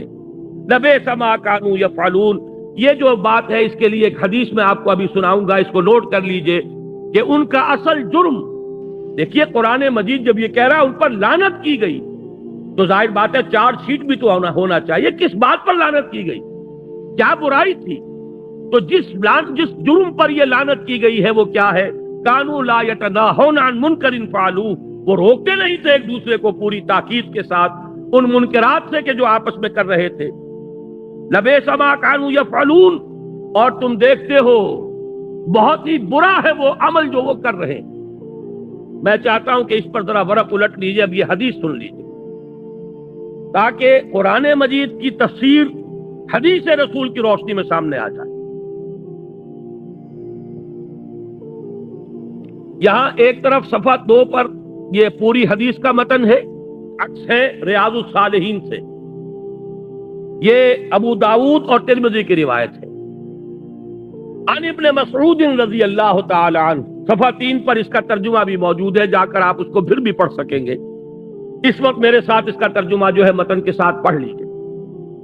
عن ابن مسعود رضی اللہ عنہ، حضرت عبداللہ ابن مسعود سے روایت ہے، قال رسول اللہ صلی اللہ علیہ وسلم، کہ حضور صلی اللہ علیہ وسلم نے فرمایا، ان اول ما دخل النقص علی بنی اسرائیل، بنی اسرائیل میں سب سے پہلے جو نقص پیدا ہوا وہ یہ تھا۔ دیکھیے بڑی سے بڑی برائی جو ہے شروع میں کہاں سے اس کا آغاز ہوتا ہے؟ بڑے بڑے بند جب ٹوٹتے ہیں تو شروع میں چھوٹا سا سوراخ ہوتا ہے۔ آپ کو معلوم ہے کہ بڑی بڑی نہریں جو ہے ان کے اندر جب وہ کٹ واقع ہوتا ہے تو بسا اوقات صرف کسی چوہے کے بل کے ذریعے سے پانی جو ہے آتا ہے اور پھر وہ شگاف پڑ جاتا۔ وہ چوہے کا بل کون سا ہے کہ جو قوموں کو برباد کرتا؟ ان اول ما دخل النقص علی بنی اسرائیل، بنی اسرائیل میں جو نقص پیدا ہوا سب سے پہلے وہ یہ تھا، انہ کان الرجل یلقى الرجل، کہ ان میں سے ایک شخص دوسرے شخص سے ملاقات کرتا تھا، فیقول، اور یہ کہتا تھا، یا ھذا، اے فلاں، اتق اللہ، اللہ کا تقوی اختیار کر، ودع ما تصنع، اور جو تم کر رہے ہو اس کو چھوڑ دو، فإنہ لا یحل لک، اس لیے کہ یہ تمہارے لیے جائز نہیں ہے، حلال نہیں۔ یہ سیور ریفل میں نہ لگو، یہ سودی کاروبار میں نہ لگو، یہ کام نہ کرو، یہ جو بے پردگی اختیار کی ہے اس کو چھوڑ دو، یہ چیزیں جائز نہیں ہے، حلال نہیں۔ یہاں تک تو بات صحیح ہے کہ ایک برائی کے اوپر اس نے روکا، ٹوکا، اس کے لیے جو نہی عن المنکر ہے فریضہ اس کا سر انجام دیا۔ لیکن اب آگے پڑھیے، ثم یلقاہ من الغد، پھر اس کی ملاقات اسی شخص سے دوبارہ ہوتی تھی دوسرے دن، وہو علی حالہ، اور وہ شخص جو تھا جو حرام خوری میں مبتلا تھا وہ اپنے اسی سابق حال پر ابھی قائم ہے، اس نے توبہ نہیں کی، اس نے رجوع نہیں کیا، اس نے اس منکر کو ترک نہیں کیا، اس نے حرام خوری جو ہے وہ نہیں چھوڑی۔ فلا یمنعہ ذلک ان یکون اکیلہ وشریبہ وقعیدہ، لیکن اس کے باوجود وہ شخص، وہ ناصح، وہ بدی سے روکنے والا، اس کے ساتھ بیٹھ کر کھاتا بھی تھا، پیتا بھی تھا، اس کا ہم نشین بنتا تھا، مصاحبت کرتا تھا، خوشگپیاں کرتا تھا، مقاطعہ نہیں کرتا تھا، بائیک آؤٹ نہیں کرتا تھا۔ دیکھیے یہ وہ لفظ میں استعمال کر رہا ہوں جو ہر روز آپ پڑھتے ہیں جب وتر میں اندر آپ دعا مانگتے ہیں، دعائے قنوت، وَنَخْلَعُ وَنَتْرُكُ مَن يَفْجُرُكَ، اے اللہ جو بھی تیرا فاجر ہوگا، تیرے احکام کو توڑنے والا ہوگا، ہم اس سے لا تعلقی کر لیں گے، اس سے اپنا تعلق منقطع کر لیں گے۔ نخلاؤ، یہ خلا کا لفظ ہے، خلا جو بیوی کرتی ہے شوہر سے جب طلاق لیتی ہے، خلا کہتے ہیں آپ اسے۔ نخلاؤ، ہم ان سے تعلق توڑ لیں گے، وَنَتْرُکُ کو ترک کر دیں گے ان کو، مَن یفجرک جو تیرے فسق اور فجور کے اندر مبتلا ہے، جو تیرے احکام کو توڑنے والے۔ لیکن حضور نے فرمایا کہ بس یہاں سے نقص پیدا ہوا، کہا بھی کہ یہ کام غلط ہے، چھوڑ دو، یہ حرام ہے، باز آ جاؤ، لیکن وہ باز نہیں آئے، پھر بھی ان کے ساتھ ہم پہ آلہ ہم نے والا، فلا یمنعہ ذالک ان یکون اکیلہ و شریبہ و قعیدہ۔ عقل کے معنی کھانا، اکیل کھانا کھانے والا، شریب شراب یہ شربت یہ پینے کے لیے آتا، شرب یشرب۔ اسی طریقے سے قعید قعدہ بیٹھنا، جسے ہم کہتے ہیں ہم جلیس، بیٹھنے والے مل کر۔ فلما فعلوا ذلک جب انہوں نے یہ روش اختیار کی، ضرب اللہ قلوب بعضهم ببعض تو اللہ تعالیٰ نے ان کے دلوں کو آپس میں مشابہ کر دیا، وہی رنگ چڑھ گیا ان پر بھی، وہ غیرت و حمیت دینی ختم ہو گئی، وہ احساس کند ہوتا چلا گیا۔ خربوزے کو دیکھ کر خربوزہ رنگ پکڑتا ہے، جب تک کہ مقاطعہ نہ ہو، سوشل بائیکاٹ نہ ہو، جب تک کہ قطع تعلق نہ ہو، آپ بھی نہیں بچ سکیں گے، وہ رنگ آپ پر چڑھ جائے گا، آپ کے دل کے اوپر بھی وہی اثرات ہو جائیں گے۔ اس کے بعد حضور نے یہی آیات پڑھی، لعن الذین کفروا من بنی اسرائیل علی لسان داؤد وعیسی ابن مریم ذالک بما عصوا وکانوا یعتدون کانوا لا یتناہون عن منکر فعلوہ لبئس ما کانوا یفعلون ترى كثيرا منهم يتولون الذين كفروا لبئس ما قدمت لهم انفسهم الى قوله فاسقون۔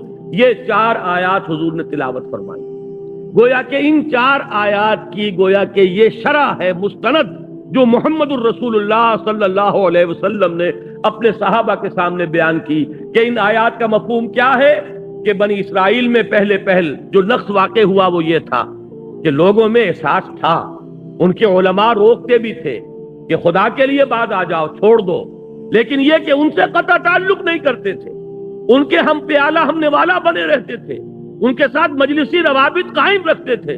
نتیجہ یہ ہوا کہ وہ تو نہیں بدلے، یہ بدل گئے، ان کے دلوں کی کیفیت تبدیل ہو گئی، ان کے اوپر بھی وہی رنگ چڑھ گیا۔ اس کے بعد جو الفاظ فرمائے ہیں ان آیات کی تلاوت کے بعد، اب وہ پڑھیے، بڑے سخت الفاظ۔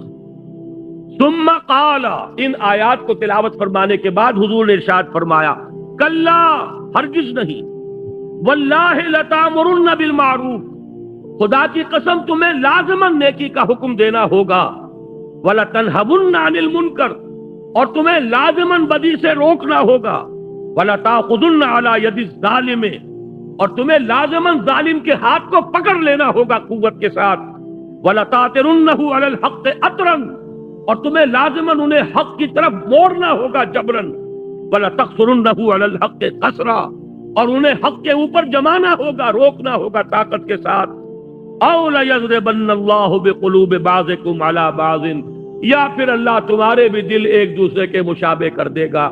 اگر یہ طرز عمل تم نہیں کرو گے، یہ ذمہ داریاں ادا نہیں کرو گے، تو اللہ تمہارے دلوں کو بھی آپس میں مشابہ کر دے گا۔ ثم لَيَلْعَنَنَّكُمْ كَمَا لَعَنَهُمْ، پھر اللہ تعالیٰ تم پر بھی لعنت فرمائے گا جیسے ان پر لعنت فرمائی۔ یہ ہے صورتحال جس سے آج ہم دو چار ہیں۔ اس میں یہ 2 آیتوں کا مفہوم تو کھل کر اس حدیث میں آ گیا، ابھی پڑھ لیجئے آگے بھی۔ رواہ ابو داود رحمہ اللہ و ترمذی رحمہ اللہ، اس حدیث کو حضرت عبداللہ ابن مسعود سے روایت کیا ہے امام ابو داود نے بھی اور امام ترمذی نے بھی۔ وقال حدیث حسن، اور حضرت امام ترمذی فرماتے ہیں یہ حدیث حسن ہے، مستند ہے۔ ھذا لفظ ابی داود، اس حدیث کی جو یہ روایت ہم نے ابھی پڑھی ہے یہ ابو داود میں ہے۔ ولفظ ترمذی، اور ترمذی کی روایت کے الفاظ یہ ہیں جو اب آگے آ رہے ہیں، اس سے یہ معلوم ہو جائے گا کہ اس معاملے میں اہمیت جو ہے، اہم تر جو ہے وہ علماء ہیں۔ فرمایا قال رسول اللہ صلی اللہ علیہ وسلم، امام ترمذی نے جو روایت کی ہے الفاظ وہ یہ ہیں کہ رسول اللہ صلی اللہ علیہ وسلم نے فرمایا، لما وقعت بنو اسرائیل فی المعاصی، جب بنی اسرائیل معاصی کے اندر مبتلا ہو گئے، گناہوں میں مبتلا ہو گئے، نہتہم علماؤہم، ان کے علماء انہیں روکتے رہے، نہیں سے نہت بنا ہے، روکتے رہے، نہیں عن المنکر کا فریضہ سر انجام دیتے رہے، فلم ینتہوا، لیکن وہ بات نہیں آئے، فجالسوہم فی مجالسہم وواکلوہم وشاربوہم، لیکن اس کے باوجود کہ وہ لوگ باز نہیں آئے معاصی سے، یہ علماء ان کے ساتھ ان کی مجلسوں میں بیٹھتے بھی رہے، ان کے ساتھ کھاتے پیتے بھی رہے۔ نتیجہ کیا نکلا؟ فضرب اللہ قلوب بعضهم ببعض، تو اللہ تعالیٰ نے ان کے دلوں کو آپس میں مشابہ کر دیا۔ وَلَعْنَهُمْ عَلَى لِسَانِ داؤد وعیسی ابن مریم ذَلِكَ بِمَا عَصَوْا وَكَانُوا يَعْتَدُونَ، اور ان پر لعنت فرمائی حضرت عیسیٰ علیہ السلام کی زبانی اور حضرت داؤد علیہ السلام کی زبانی، اور یہ اس لیے کہ انہوں نے نافرمانی کی روش اختیار کی اور حد سے تجاوز کیا۔ فجلس رسول اللہ صلی اللہ علیہ وسلم وکان متکئا، اس کے بعد حضور اٹھ کر بیٹھ گئے۔ اس سے پہلے آپ ٹیک لگائے ہوئے تھے، ہو سکتا ہے کوئی تکیہ ہو اس کے سہارے آپ بیٹھے ہوئے تھے، اتنی گفتگو تو آپ نے اس طرح تکیہ لگائے ہوئے ٹیک لگائے ہوئے فرمائی، لیکن اب یہاں جیسے کہ ایک شخص کو اب جوش آ جاتا ہے، کسی بات پر زور دینا مقصود ہے، اب حضور اٹھ کر بیٹھ گئے اور اب آپ نے فرمایا فقال لا، نہیں ہرگز نہیں، والذی نفسی بیدہ، اس ذات کی قسم ہے جس کے ہاتھ میں میری جان ہے، حتی تاتروہم علی الحق اطرا، تمہاری ذمہ داری اس وقت تک ادا نہیں ہوگی جب تک کہ انہیں زبردستی حق کی طرف موڑ نہ دو۔ یہ ہے حضور صلی اللہ علیہ وسلم کا فرمان جو کہ امام ترمذی لائے۔ اس حدیث سے اب حقیقت واضح ہو گئی۔ پھر پڑھ لیجئے ان آیات کو، لعن الذین کفروا من بنی اسرائیل علی لسان داؤد وعیسی ابن مریم ذلک بما عصوا وکانوا یعتدون کانوا لا یتناہون عن منکر فعلوہ لبئس ما کانوا یفعلون۔ اب میں یہاں پہ تھوڑا سا اپنے حالات کی طرف بھی اشارہ کر دوں۔ ہمارے اس وقت ظاہر بات ہے کہ سب سے بڑا فرض دین کا علماء اور صلحاء اور صوفیاء جو تزکیہ نفس کی ذمہ داریاں ادا کر رہے ہوں، لوگوں کو اللہ کے ساتھ قرب جو ہے حاصل کرنے کے راستے بتا رہے ہوں، رہنمائی فرما رہے ہوں، ان کا سب سے بڑا فرض یہ ہے نہی عن المنکر، لوگوں کو بدی پر روکیں، ٹوکیں، انہیں منع کریں، ان پر تنقید کریں، اور اگر باز نہ آئے تو ان کے ساتھ اپنا مقاطعہ کریں، ملنا جلنا چھوڑیں، یہ سوشل پریشر ان کے اوپر ڈالیں۔ اور اس وقت جو صورتحال ہے اکثر و بیشتر تو جیسا کہ میں نے عرض کیا ہے، بڑے اہل حق علماء بھی ہیں، دنیا کبھی خالی نہیں ہوئی نہ ہوگی، اس کی ضمانت دی گئی ہے کہ لا یزال فی امتی طائفۃ قائمین علی الحق، حضور نے فرمایا میری امت میں ایک گروہ ہمیشہ حق پر قائم رہے گا، علماء حق سے دنیا خالی نہیں ہوگی۔ لیکن اکثریت کا حال کیا ہے؟ وہ بیچارے ملازم، تنخواہ پر ان کا دار و مدار ہے، پھر یہ کہ ان کے نذرانے، ان کے ہدیے، ان سے تو ان کی معیشت جو ہے وہ نکھرتی ہے، سنورتی ہے، بہتری ان کی زندگی کا جو سٹیٹس ہے وہ بلند ہوتا ہے، لہذا انہیں روکے اور ٹوکے تو کس طرح؟ اس سے جو اگلا مرحلہ ہے دینی جماعتیں فعال، میں ان کے بارے میں عرض کر رہا ہوں، سیاست میں پاور پالیٹکس میں ملوث ہونے کا نتیجہ یہ نکلا ہے، ان کی ساری دوستیاں انہی لوگوں کے ساتھ، انہی کے ولیموں میں شریک نظر آئیں گے، فوٹو کھینچے ہوئے ہوں گے، فلاں بھی بیٹھے ہوئے ہیں اور فلاں جماعت کے لیڈر بھی بیٹھے ہوئے ہیں اور فلاں کے آدمی بھی آئے ہوئے ہیں، اور وہ ولیمے میں جو کچھ ہوا ہے وہ سب کے سامنے۔ ان لوگوں کا جو رویہ ہے، جو کردار ہے، پوری ہماری اجتماعی زندگی کے اندر جو زہر وہ گھول رہے ہیں، صرف سیاست کے پیش نظر، کسی وقت کسی کی ٹانگ گھسیٹنی ہے، سب جمع ہو جاؤ۔ اب ان میں کوئی تفریق نہیں ہوگی کہ اس کا نظریہ کیا ہے، اس کا رہن سہن کیا ہے، اس کا تمدن کیا ہے، اس کے ہاں بے پردگی ہے کہ پردہ اختیار کیا ہوا ہے۔ یہ سارا واکلوہم وشاربوہم، انہی کی ہم جلیسی، انہی کے ساتھ کھانا پینا، سوشل فنکشن میں ان کے ساتھ شرکت، سیاسی اتحادوں میں ان کے ساتھ جمع ہو جانا، یہ ہے در حقیقت وہ طرز عمل جو اس پورے طرز عمل کی بالکل ضد ہے۔ اللہ کی کتاب، اس کے رسول کی سنت، آیات الہی اور حدیث میں اس کی جو شرح آئی وہ میں نے آپ کے سامنے رکھی۔ اپنی طرف سے آج اللہ کے فضل و کرم سے میں بہت کم بیان کر رہا ہوں، میں نے تو وہ آیتیں آپ کو 9 مقامات سے قرآن مجید کے دے دی ہیں جن میں امر بالمعروف و نہی عن المنکر لازم و ملزوم۔ پھر یہ میں آپ کو بتا رہا ہوں، یہ ہے علماء کے کرنے کا کام، یہ ہے صلحاء کا، دینی جماعتوں کے کرنے کا اصل کام۔ یہ نہیں کریں گے تو لعنت ہوگی، جیسے کہ حضور نے فرمایا، پھر اللہ تعالیٰ لازماً تم پر بھی لعنت کرے گا، جیسے کہ اس نے لعنت فرمائی تھی بنی اسرائیل پر۔ اگر تم یہ سمجھ رہے ہو کہ تم محمد کے امتی ہو صلی اللہ علیہ وسلم، انہیں بڑا فخر تھا ہم آدم کی نسل سے ہیں، ہم موسیٰ کے امتی ہیں، ہم تورات کے ماننے والے ہیں، ہم لوگ تو نحنو ابناء اللہ و احباؤہ، ہم تو اللہ کے بیٹوں کے مانند ہیں، اس کے بڑے چہیتے ہیں، لاڈلے۔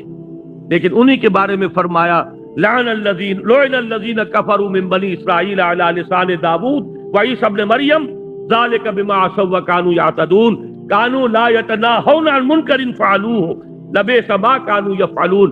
اب آگے دیکھیے یہ جو بھی کچھ وہ مجلسی روابط ہیں، اب ان کا نقشہ آ رہا، ترا کثیرا منہم، تم دیکھو گے ان میں سے بہت سوں کو، یتولون الذین کفروا، دوستی اختیار کرتے ہیں انہی کی جنہوں نے کفر کی روش اختیار کی۔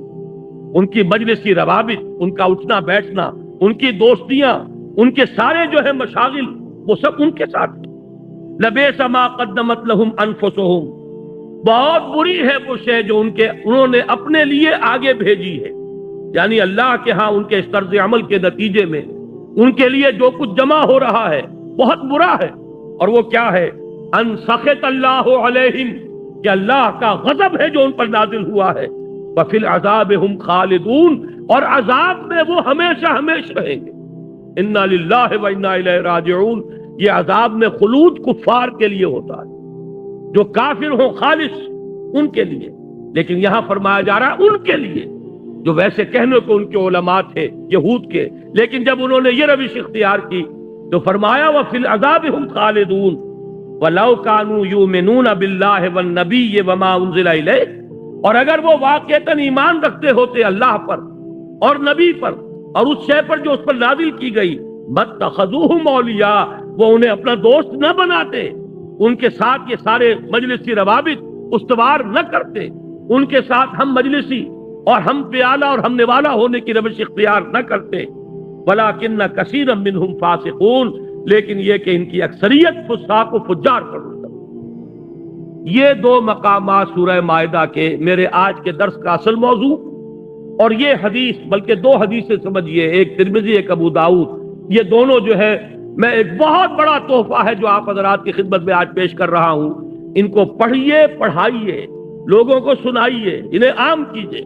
اب ذرا دو حدیثیں پڑھ لیجئے جو اسی صفحے پر لکھی ہوئی ہیں، ان کا ذکر بار بار آیا ہے۔ وہ جو آج کتابچہ میں نے عرض کیا ہے میثاق کی شکل میں موجود ہے، جس کے بارے میں نے عرض کیا کہ ہر شخص کوشش کرے اس کو لے جائے ضرور اور آج کی رات ہی پڑھ لے، اس میں بھی ان دونوں حدیثوں کا تذکرہ ہے لیکن متن نہیں ہے، صرف اردو ترجمہ ہے، یہ متن یہاں آپ کو مہیا ہو گیا ہے۔ اور میثاق میں بھی یہ چاروں صفحات ہم نے لگا دیے ہیں ایک ضمیمے کے طور پر۔ عن ابی سعید الخدری رضی اللہ عنہ، حضرت ابو سعید خدری رضی اللہ تعالی عنہ سے مروی ہے، قال سمعت رسول اللہ صلی اللہ علیہ وسلم یقول، وہ فرماتے ہیں کہ میں نے سنا خود اپنے کانوں سے محمد الرسول اللہ صلی اللہ علیہ وسلم کو فرماتے ہوئے۔ یہ دو حدیثیں جو ہیں اس عنوان کے تحت ہیں کہ نہی عن المنکر کی خصوصی اہمیت ہے۔ ان دونوں حدیثوں میں صرف نہی عن المنکر کا ذکر ہے۔ دو مقامات سورہ مائدہ کے جو ہم نے ابھی پڑھے ان میں صرف نہی عن المنکر کا ذکر ہے، امر بالمعروف کا ذکر نہیں آیا، تلقین کا ذکر، واعظ کا ذکر، نصیحت کا ذکر، کچھ نہیں، صرف نہی عن المنکر۔ لولا ینہاہم الربانیون والاحبار، کیوں نہیں روکتے انہیں ان کے علماء اور صوفیاء، اور کانوا لا یتناہون عن منکر فعلوہ، وہ نہیں روکتے تھے ایک دوسرے کو منکر سے جو وہ کر رہے تھے۔ دونوں آیتیں، دونوں مقامات بھی اسی پر تھی اور یہ دونوں حدیث اسی پر تھی۔ فرمایا حضور نے من رأى منکم منکرن، جو کوئی بھی تم میں سے کسی منکر کو دیکھے، فلیغیرہ بیدہ، اس کا فرض ہے کہ اسے اپنے ہاتھ سے طاقت سے روکے، بدلے۔ فإن لم یستطع، اگر اس کی طاقت نہ رکھتا ہو، استطاعت نہ رکھتا ہو، فبلسانہ، اپنی زبان سے روکے۔ اس کو ذرا اچھی طرح نوٹ کر لیجئے، یہ دو درجے ہیں، نہی عن المنکر باللسان، نہی عن المنکر بالید۔ زبان سے روکنا، خدا کے لیے باز آ جاؤ، چھوڑ دو۔ زبان میں قلم بھی آ جائے گا، آپ کتابیں شائع کریں، رسالے شائع کریں۔ آج وہ زبان کے لیے بہت بڑا ذریعہ جو ہے وہ کیسٹ ہے، ویڈیو کیسٹ ہے۔ آپ تقریروں کو عام کر سکتے ہیں، گفتگو عام کر سکتے ہیں۔ ایک ہی مقرر کی تقریر آج میں یہاں کر رہا ہوں، کل ہو سکتا ہے اس کا کیسٹ لے کر آپ کوئی ساتھ، ہمارے کوئی ساتھی دوست ہیں وہ امریکہ پہنچ جائیں گے، ہمیں پتہ نہیں ہوگا اور یہ کیسٹ پھیل رہا ہوگا۔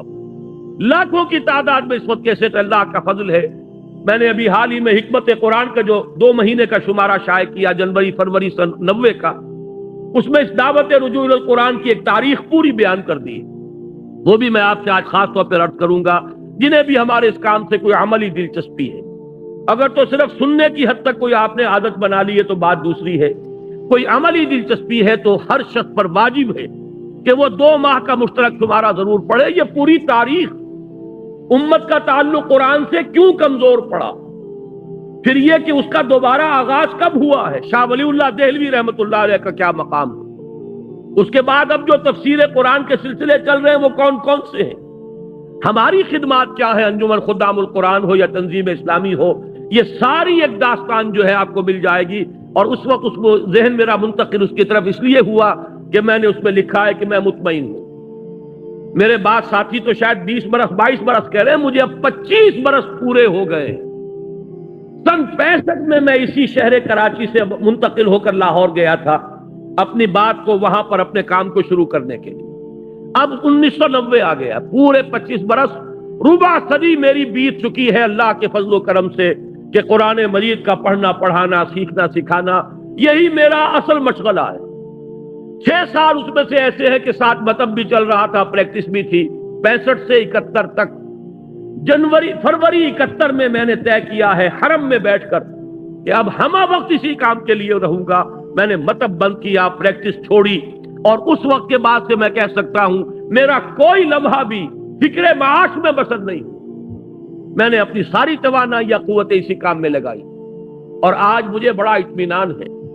میرے یہ دروس آپ یہ نہ سمجھیے کہ اس وقت کوئی اگر 700 800 1000 آدمی بیٹھے سن رہے ہیں تو میری بات وہیں تک پہنچ رہی ہے، مجھ پر تو حقیقت منکشف ہوئی ہے۔ قرآن مجید میں جو کہا گیا کہ حضرت ابراہیم کو اللہ نے حکم دیا تھا اذن فی الناس بالحج یاتوک رجالا علی کل ضامر یاتین من کل فج عمیق، اے ابراہیم ذرا پکارو تو صحیح حج کے لیے لوگوں کو، تمہاری آواز ہم کہاں کہاں تک پہنچائیں گے تمہیں اندازہ بھی نہیں ہو سکتا۔ اذن فی الناس بالحج یاتوک رجالا وعلی کل ضامر، تم دیکھو گے لوگ چلے آئیں گے، پیدل بھی چلے آئیں گے، اور بڑی لاغر اور کمزور اونٹنیوں پر بھی دور دراز کی وادیوں سے سفر کر کے آئیں گے اور حج کریں گے۔ اللہ تعالیٰ کے اپنے غیر مرئی چینلز ہیں، آج وہ غیر مرئی چینل مرئی ہو کر سامنے آ گئے، لاکھوں کی تعداد میں کیسے تھے جو پہلے میں حیران ہوتا ہوں۔ ابھی امریکہ گیا تھا، وہاں جو شخص ملتا تھا کوئی کہتا تھا میرے پاس آپ کے 300 کیسٹ ہیں، کوئی کہتا 400 کیسٹ آپ کے میرے پاس ہیں۔ ایک صاحب ملے، انہوں نے بتایا کہ میری زندگی کا مشن یہ بن گیا ہے، حقیقت و اقسام شرک کے 6 کیسٹ ہیں میرے، کہتے ہیں ہزاروں کی تعداد میں میں نے اس کے سیٹ جو ہے کاپی کر کر کے، میں تو ایک ہی کام ہے جو کر رہا ہوں، اس شرک کا خاتمہ ہوگا تو بات بنے گی، لہذا میں آپ کے صرف وہی کیسٹ ہیں جو میں اس کی کاپیز کر کے ہزاروں کی تعداد میں لوگوں تک پہنچا دوں۔ تو یہ دعوت اللہ کا شکر ہے پھیل رہی ہے۔ اور دوسرے یہ کہ اللہ کے فضل و کرم سے میرے اپنے بچوں سمیت 2-3 بچے میرے بھی ہیں جو اب شامل ہو چکے ہیں، MBBS کیے ہوئے بھی ہے، MA فلسفہ کیے ہوئے بھی ہے، MSc اکنامکس کیے ہوئے بھی ہے، اسی کام میں ہے۔ اور میں سمجھتا ہوں کہ تقریباً 25-30 نوجوان اعلیٰ تعلیم یافتہ اب اسی انداز میں درس دے رہے ہیں۔ میرا یہ کام الحمدللہ جاری رہے گا، یہ بات جو ہے بڑھتی رہے گی، پھیلتی رہے گی، لوگوں تک پہنچے گی، اور اس کے لیے ہمیں اندازہ بھی نہیں ہے کہ کہاں کہاں تک یہ باتیں پہنچ رہی ہیں۔ میں نے ابھی اس پرچے میں لکھا، حیدرآباد دکن میں گیا تھا اکتوبر کے اواخر میں، وہاں ایک دن میری تقریر ہوئی، اسی کے کیسٹ رات بھر انہوں نے تیار کیے، اگلے دن جب تقریر ہوئی 700 کیسٹ تیار کر سکے تھے، 700 کے 700 فروخت ہو گئے۔ اور یہ کیسٹ وہ شے جو 3 منٹ میں کاپی ہو جاتا ہے، نہ معلوم اس سے آگے کتنی جگہ پر بات پہنچ رہی ہوگی۔ اور رات بھی ہمارے ایک ساتھی نے بتایا، وہاں سیرت النبی کے جلسے میں جو میں نے تقریر کی تھی، وہ تقریر تو تھی تقریباً 1.5 گھنٹے کی، لیکن 15 منٹ کی وہ تقریر، وہ 1.5 لاکھ 2.25 لاکھ کا مجمع تھا، اس میں 15 منٹ کی تقریر دور-درشن جو ان کا ٹیلی ویژن ہے پورے انڈیا میں، پورے نیٹ ورک پر 15 منٹ کی تقریر میری جو ہے وہ سنائی گئی ہے بھارت کے اندر۔ تو یہ بات تو انشاءاللہ پھیلتی رہے گی۔ میں بوڑھا ہو گیا ہوں، میری علانت کا بھی ذکر کیا گیا، میں علیل رہتا ہوں، اور 2 ہفتے سے شدید درد ہے میرے شانے میں اور پورے ہاتھ میں، اور بڑی سخت دوائیں کھا کر اس وقت تو میں یہ سوچ رہا تھا کہ پتہ نہیں گفتگو کر سکوں گا کہ نہیں کر سکوں گا۔ بہرحال جیسے بھی ہے، جب تک جان میں جان ہے اور جب تک بھی یہ اعضاء و جوارح ساتھ دے رہے ہیں، یہی کام کرنا ہے، اللہ کے اس پیغام کو پہنچانا ہے۔ تو میں عرض کر رہا تھا کہ یہ 2 صفحوں میں بہت قیمتی مواد ہے۔ اگر قدر و قیمت کا احساس آپ کو ہو، بہت قیمتی تحفہ ہے جو صرف ان 2 ورقوں میں آپ کے پاس آ رہا ہے۔ اگر اس کی قدر کو پہچانے، اسے عام کریں تو 2 اصطلاحات پہچان لیجئے، پورے انقلاب کا فلسفہ اسی میں ہے۔ جب تک طاقت نہیں ہے، جب تک تعداد کافی نہیں ہے، منظم تربیت یافتہ لوگوں کی تعداد ابھی اتنی نہیں ہے کہ آپ چیلنج تھرو کر سکیں، نہیں انل منکر باللسان کرتے رہیں گے، غلط کو غلط کہیں گے، حرام کو حرام کہیں گے۔ کوئی جمعہ پڑھنا چھوڑتا ہے، چھوڑ جائے، 10 مرتبہ چھوڑ جائے۔ ہمیں محمد الرسول اللہ کا قول پہنچانا ہے کہ الربا 70 جزءا، سود کے گناہ کے 70 حصے ہیں، ایسرھا، اس میں سب سے ہلکا اس کے برابر ہے، ان ينكح الرجل امه، کہ کوئی شخص اپنی ماں کے ساتھ زنا کرے۔ کسی کو نہیں سننا نہ سنے، جمعہ چھوڑتا چلا جائے، مجھے تعداد کی کوئی فکر نہیں ہوتی، لیکن بات کہنی ہے صحیح۔ کون راضی ہے کون ناراض، اللہ کا شکر ادا کرتے ہوئے کہہ رہا ہوں، آج تک یہ سوال میرے سامنے کبھی نہیں آیا۔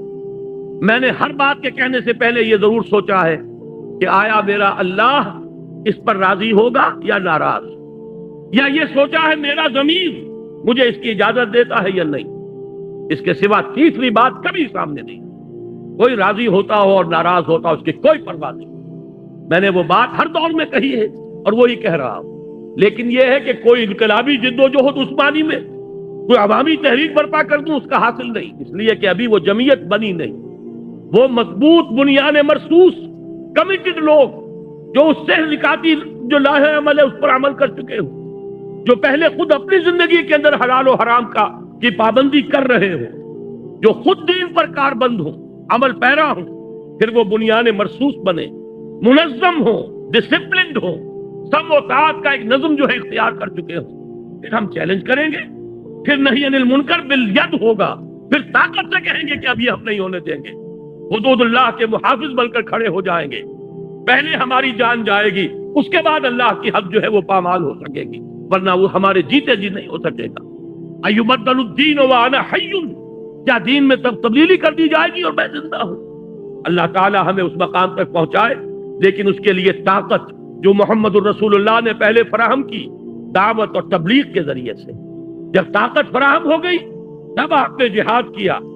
آپ کو معلوم ہے 13 برس تک اسی مکے میں محمد رہے صلی اللہ علیہ وسلم، اسی بیت اللہ کا طواف کرتے رہے جس میں بت رکھے ہوئے تھے، اسی حرم میں کھڑے ہو کر نماز پڑھتے رہے جس میں دائیں بائیں بت تھے۔ آپ نے کسی بت کو توڑا نہیں، طاقت فراہم کی، دعوت، تربیت، تنظیم، اللہ کے شیدائی، اللہ کے فدائی، وہ لوگ ان اللہ اشترى من المؤمنین انفسهم واموالهم بان لهم الجنہ، جو اس کے اوپر کاربند ہو گئے۔ پھر جہاد ہوا، جب فاتح کی حیثیت سے مکے میں داخل ہوئے، پہلا کام یہ کیا جاء الحق وزهق الباطل ان الباطل کان زہوقا، یہ الفاظ آپ فرما رہے تھے اور ایک ایک بت کو توڑا جا رہا۔ یہ ہے نبوی طریق انقلاب۔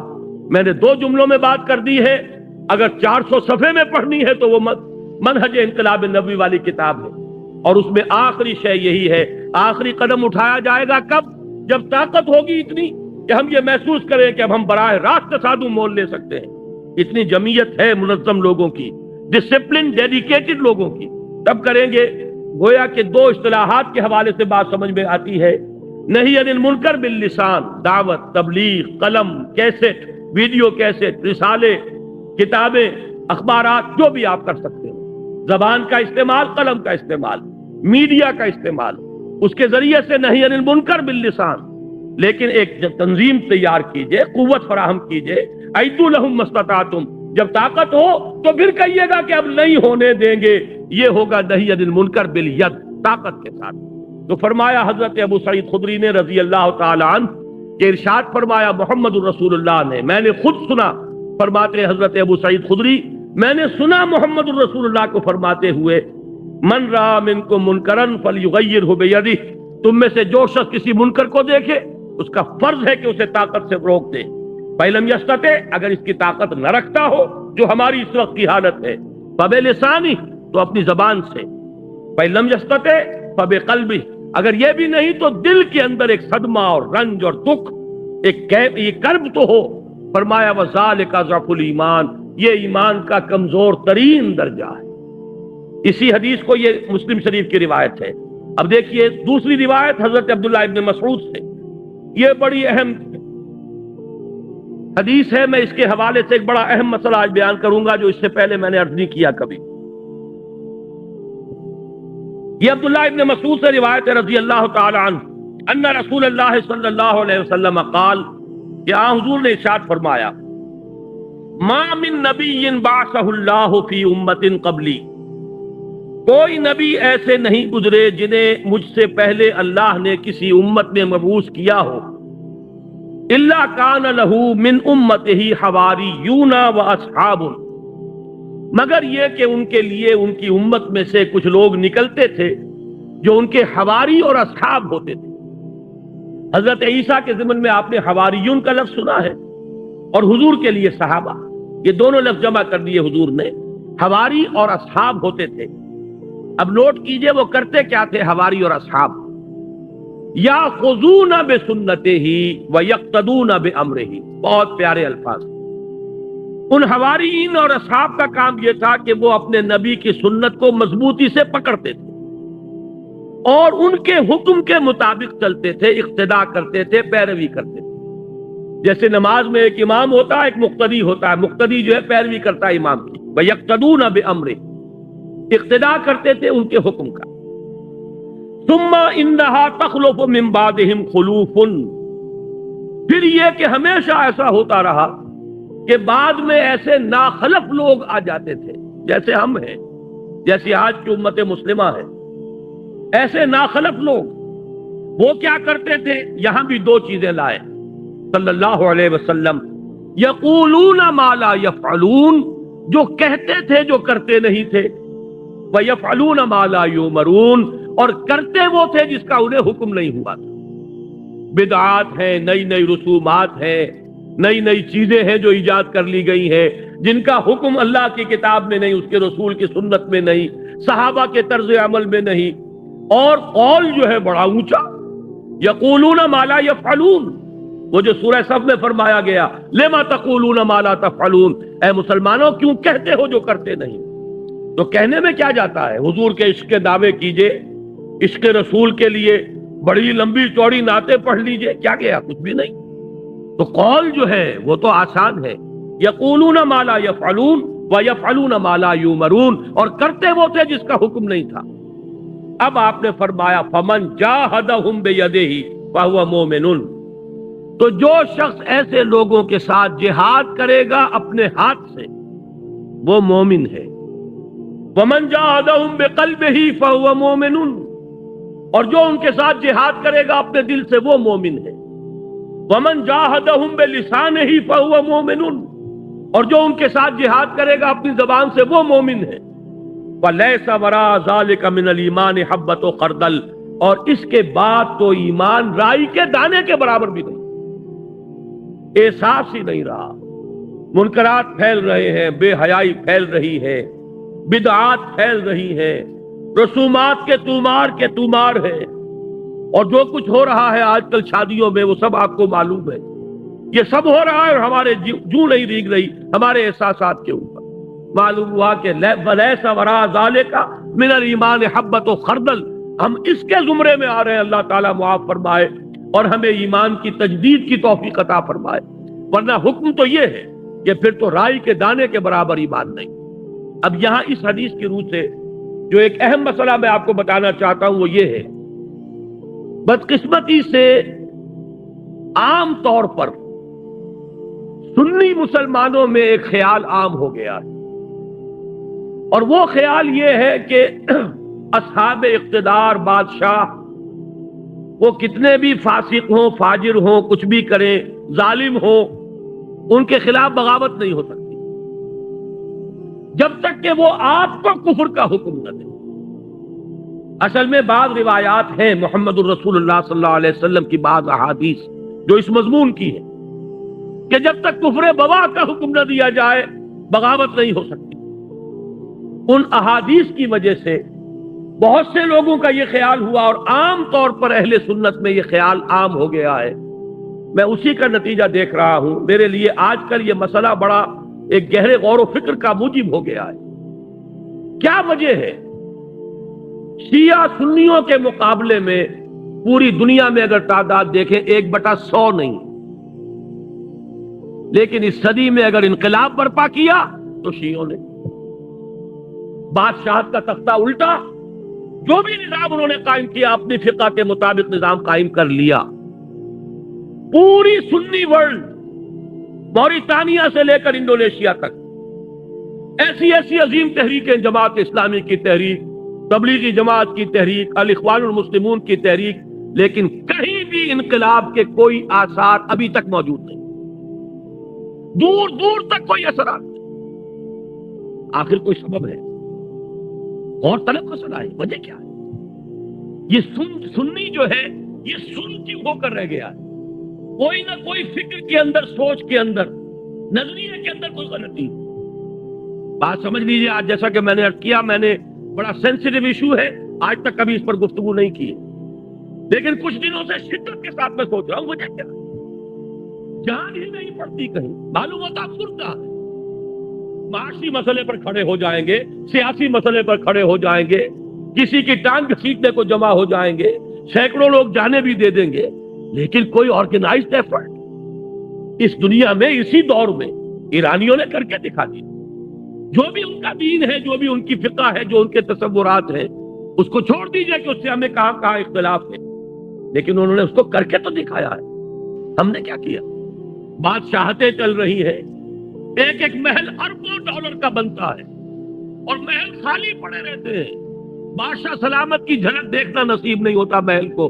سال میں زیادہ سے زیادہ بادشاہ سلامت 4-6 دن کے لیے آ جائیں گے بس، اور محل اربوں ڈالر کا بنا ہوا۔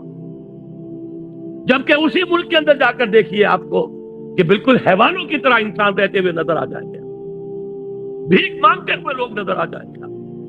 حاجیوں سے اور جو لوگ عمرے کے لیے جاتے ہیں، بچے جس طریقے سے لپٹ لپٹ کر مانگتے ہیں، وہ وہاں پہ اب بھی نقشہ موجود ہے۔ یہ حال کیا ہے؟ یہ نظام ہمارے ہاں کیوں نہیں بدل رہا؟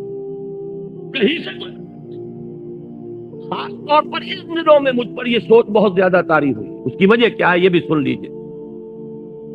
جب یہ جہاد افغانستان بڑی شدت کے ساتھ چل رہا تھا، اب تو یہ کہ اس میں بہت سی صورتحال، بہرحال میں اس پر گفتگو نہیں کرنا چاہتا، اب وہ یوں کہا جا سکتا ہے کوئی قابل رشک حالت میں نہیں ہے، لیکن میں آج سے پہلے کی بات کر رہا ہوں، 1-2 سال پہلے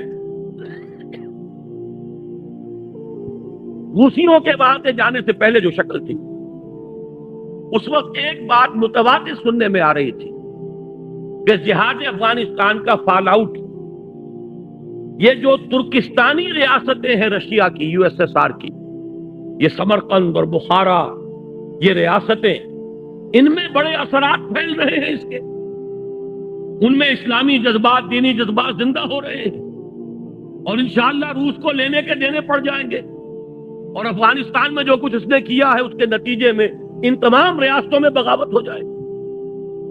لیکن میں حیران ہوں، بغاوت ہوئی تو نمبر 1 یورپین کنٹریز میں ہوئی، ذرا گرفت کمزور پڑی ہے اگر رشیا کی، یورپ کے اندر ایک ملک، دوسرا ملک، تیسرا ملک، چوتھا ملک، انہوں نے بند توڑ دیے، کھڑے ہو گئے۔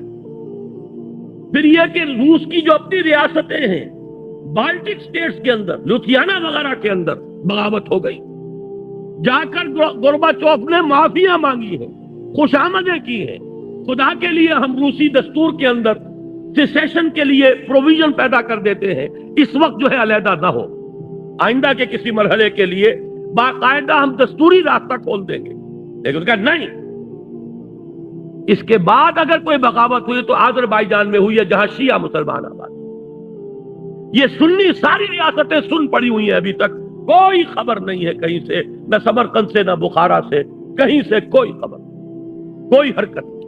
اس کی وجہ یہی ہے، میں نے جہاں تک غور کیا، سنی اسلام میں کچھ علماء نے اس خیال کو عام کر دیا ہے کہ حاکموں کے خلاف بغاوت نہیں ہو سکتی،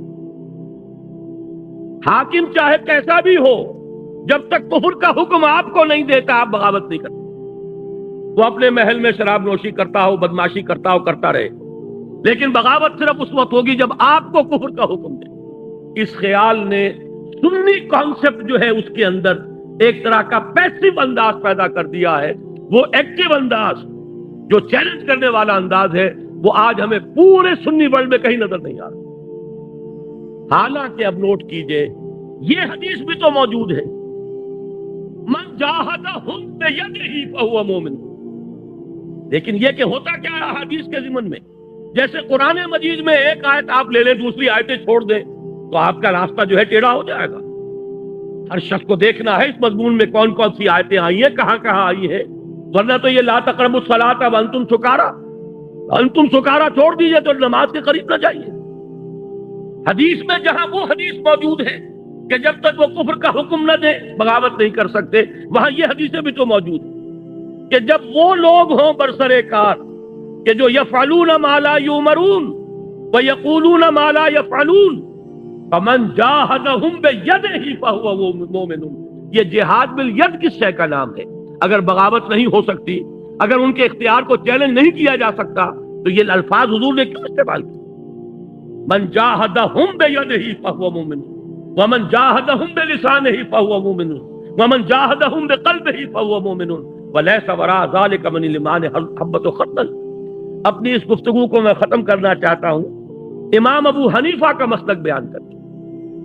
امام ابو حنیفہ کا مسلک یہ ہے، یہ اصل میں ہمارے ہاں عام طور پر اہل حدیث علماء نے اس فکر کو عام کر دیا ہے۔ امام صاحب کا موقف یہ ہے کہ فاسق و فاجر حکمرانوں کے خلاف بغاوت ہو سکتی، پہلے سمجھانے کی کوشش کیجئے، امر بالمعروف و نہی عن المنکر زبانی طور پر کیجئے، فَإِن لَمْ يَعْتَمِرْ، اگر اس کا اثر نہ ہو فَبِالسَّيْفِ، تو پھر تلوار کے ذریعے سے انہیں سیدھا کیجئے۔ یہ موقف ہے امام ابو حنیفہ رحمۃ اللہ علیہ کا۔ فقہ حنفی کے اندر اس بات کی اجازت موجود ہے، اگرچہ امام صاحب نے اس کے لیے ایک شرط عائد کی ہے، طاقت اتنی ہو جانی چاہیے کہ کامیابی یقینی ہو جائے۔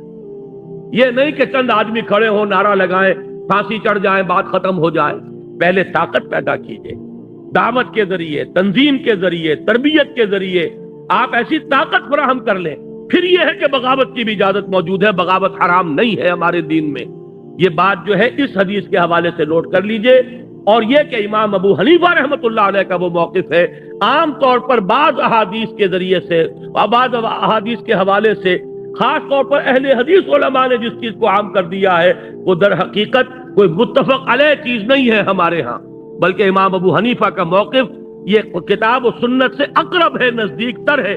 اور یہ حدیث آج آپ کے پاس متن اس کا موجود ہے، آپ اس کو لے جائیے، غور کیجئے، سوچئے، گفتگو کیجئے کہ جب یہ صورت پیدا ہو جائے کہ یقولون ما لا یفعلون ویفعلون ما لا یؤمرون، جب ایسے لوگ ہوں جو کہتے کچھ اور ہوں کرتے کچھ اور ہوں، کرتے وہ ہوں جس کا حکم نہ ملا ہو، تو فرمایا فمن جاہدہم بیدہ فہو مومن ومن جاہدہم بلسانہ فہو مومن ومن جاہدہم بقلبہ فہو مومن ولیس وراء ذلک من الایمان حبۃ خردل۔ اب دو آیتیں چھوٹی رہ گئی ہیں، ان کو بھی پڑھ لیجئے۔ یہ میرے اس عنوان کا جو دوسرا حصہ تھا، عذاب الہی سے نجات کی راہ، یہ آج کی گفتگو کا آخری موضوع ہے۔ دو مقامات میں نے نقل کیے ہیں جن سے واضح ہوتا ہے کہ جب کسی قوم پر اللہ کی طرف سے عذاب آتا ہے، اس عذاب سے بچائے صرف وہ لوگ جاتے ہیں جو نہی عن المنکر کا فریضہ آخری وقت تک سر انجام دیں، ورنہ گیہوں کے ساتھ گھن بھی پس جاتا۔ سورہ انفال میں فرمایا گیا واتقوا فتنة لا تصیبن الذین ظلموا منکم خاصہ، لوگوں بچو، ڈرو اللہ کے اس عذاب سے جو تم میں سے صرف ان لوگوں کو اپنی لپیٹ میں نہیں لے گا جو بدکار تھے، بلکہ جب عذاب قوم پر آتا ہے تو جیسے آپ محاورے میں کہتے ہیں گیہوں کے ساتھ گھن پس جاتا ہے، دوسرے لوگ بھی کہ جو اس حرام خوری میں ملوث نہیں ہے وہ بھی لپیٹ میں آ جاتے ہیں۔ ضمانت صرف ان کو بچاؤ کی ہے۔ دو آیتیں ابھی آ رہی ہیں جو اس نہی عن المنکر کے فریضے کو آخری وقت تک سر انجام دیتے رہے۔ پہلی آیت جو ہے یہ سورہ ہود کی ہے، آیت نمبر 116، فَلَوْلَا كَانَ مِنَ الْقُرُونِ مِنْ قَبْلِكُمْ أُولُو بَقِيَّةٍ يَنْهَوْنَ عَنِ الْفَسَادِ فِي الْأَرْضِ إِلَّا قَلِيلًا مِّمَّنْ أَنْجَيْنَا مِنْهُمْ، کیوں نہ ایسا ہوا کہ تم سے پہلے جو قومیں جنہوں نے زمین میں فساد مچایا ان میں سے کچھ ایسے لوگ ہوتے جن میں خیر کا اثر باقی رہ گیا تھا، اولو بقیت، کہ وہ فساد سے روکتے رہتے، نہیں کرتے رہتے، منع کرتے رہتے، نہی عن المنکر کا فریضہ سر انجام دیتے رہتے، لیکن نہیں ہوئے مگر چند تھوڑے سے جنہیں ہم نے نجات دے دی، جنہوں نے یہ شرط پوری کی کہ آخری دم تک نہیں عن المنکر کا کام کرتے رہے، اللہ نے انہیں بچا لیا۔ لیکن جن لوگوں نے یہ شرط پوری نہیں کی، وہ اسی عذاب وہ معذب قوم کے ساتھ ان کو بھی لپیٹ میں لے لیا۔ اگلا ٹکڑا اس آیت کا بڑا عجیب ہے۔ اس وقت کا بھی اگر آپ اپنا معاشرہ دیکھیں، سرمایہ داروں کے اللے تللے، ان کی شادیاں اور ان کی تقریبات اور اس کے اندر دولت کا جو ظہور ہے اور جس طریقے سے اسراف اور تبذیر ہو رہی ہے، فرمایا وَاتَّبَعَ الَّذِينَ ظَلَمُوا مَا أُتْرِفُوا فِيهِ وَكَانُوا مُجْرِمِينَ۔ وہ لوگ جنہوں نے غلط روش اختیار کی تھی، وہ تو انہی چیزوں کے پیچھے لگے رہے جس میں انہیں دولت اور ثروت حاصل ہوئی، دن رات اسی کی فکر ہے، اسی کی سوچ ہے۔ اترفو کہتے ہیں مرفہ الحال لوگ جو ہیں، جنہیں دولت ملی انہی کے اندر لگے ہوئے ہیں پورا وقت، پوری زندگی، تمام توانائیاں، تمام قوتیں، تمام صلاحیتیں۔ وَاتَّبَعَ الَّذِينَ ظَلَمُوا مَا أُتْرِفُوا فِيهِ وَكَانُوا مُجْرِمِينَ، اور وہ سب مجرم تھے، اور اسی جرم کی پاداش میں ان پر اللہ کا عذاب آیا۔ بہرحال اس وقت بھی پوری آیت کا درس دینا مقصود نہیں، صرف حوالہ کس اعتبار سے ہے؟ ممن انجینا منہم الا قلیلا ممن انجینا منہم، بہت ہی قلیل تعداد میں وہ لوگ تھے جو برائی سے روکتے رہے، انہیں ہم نے نجات دے دی۔ دوسری یہ سورہ اعراف کی آیت نمبر 165 ہے۔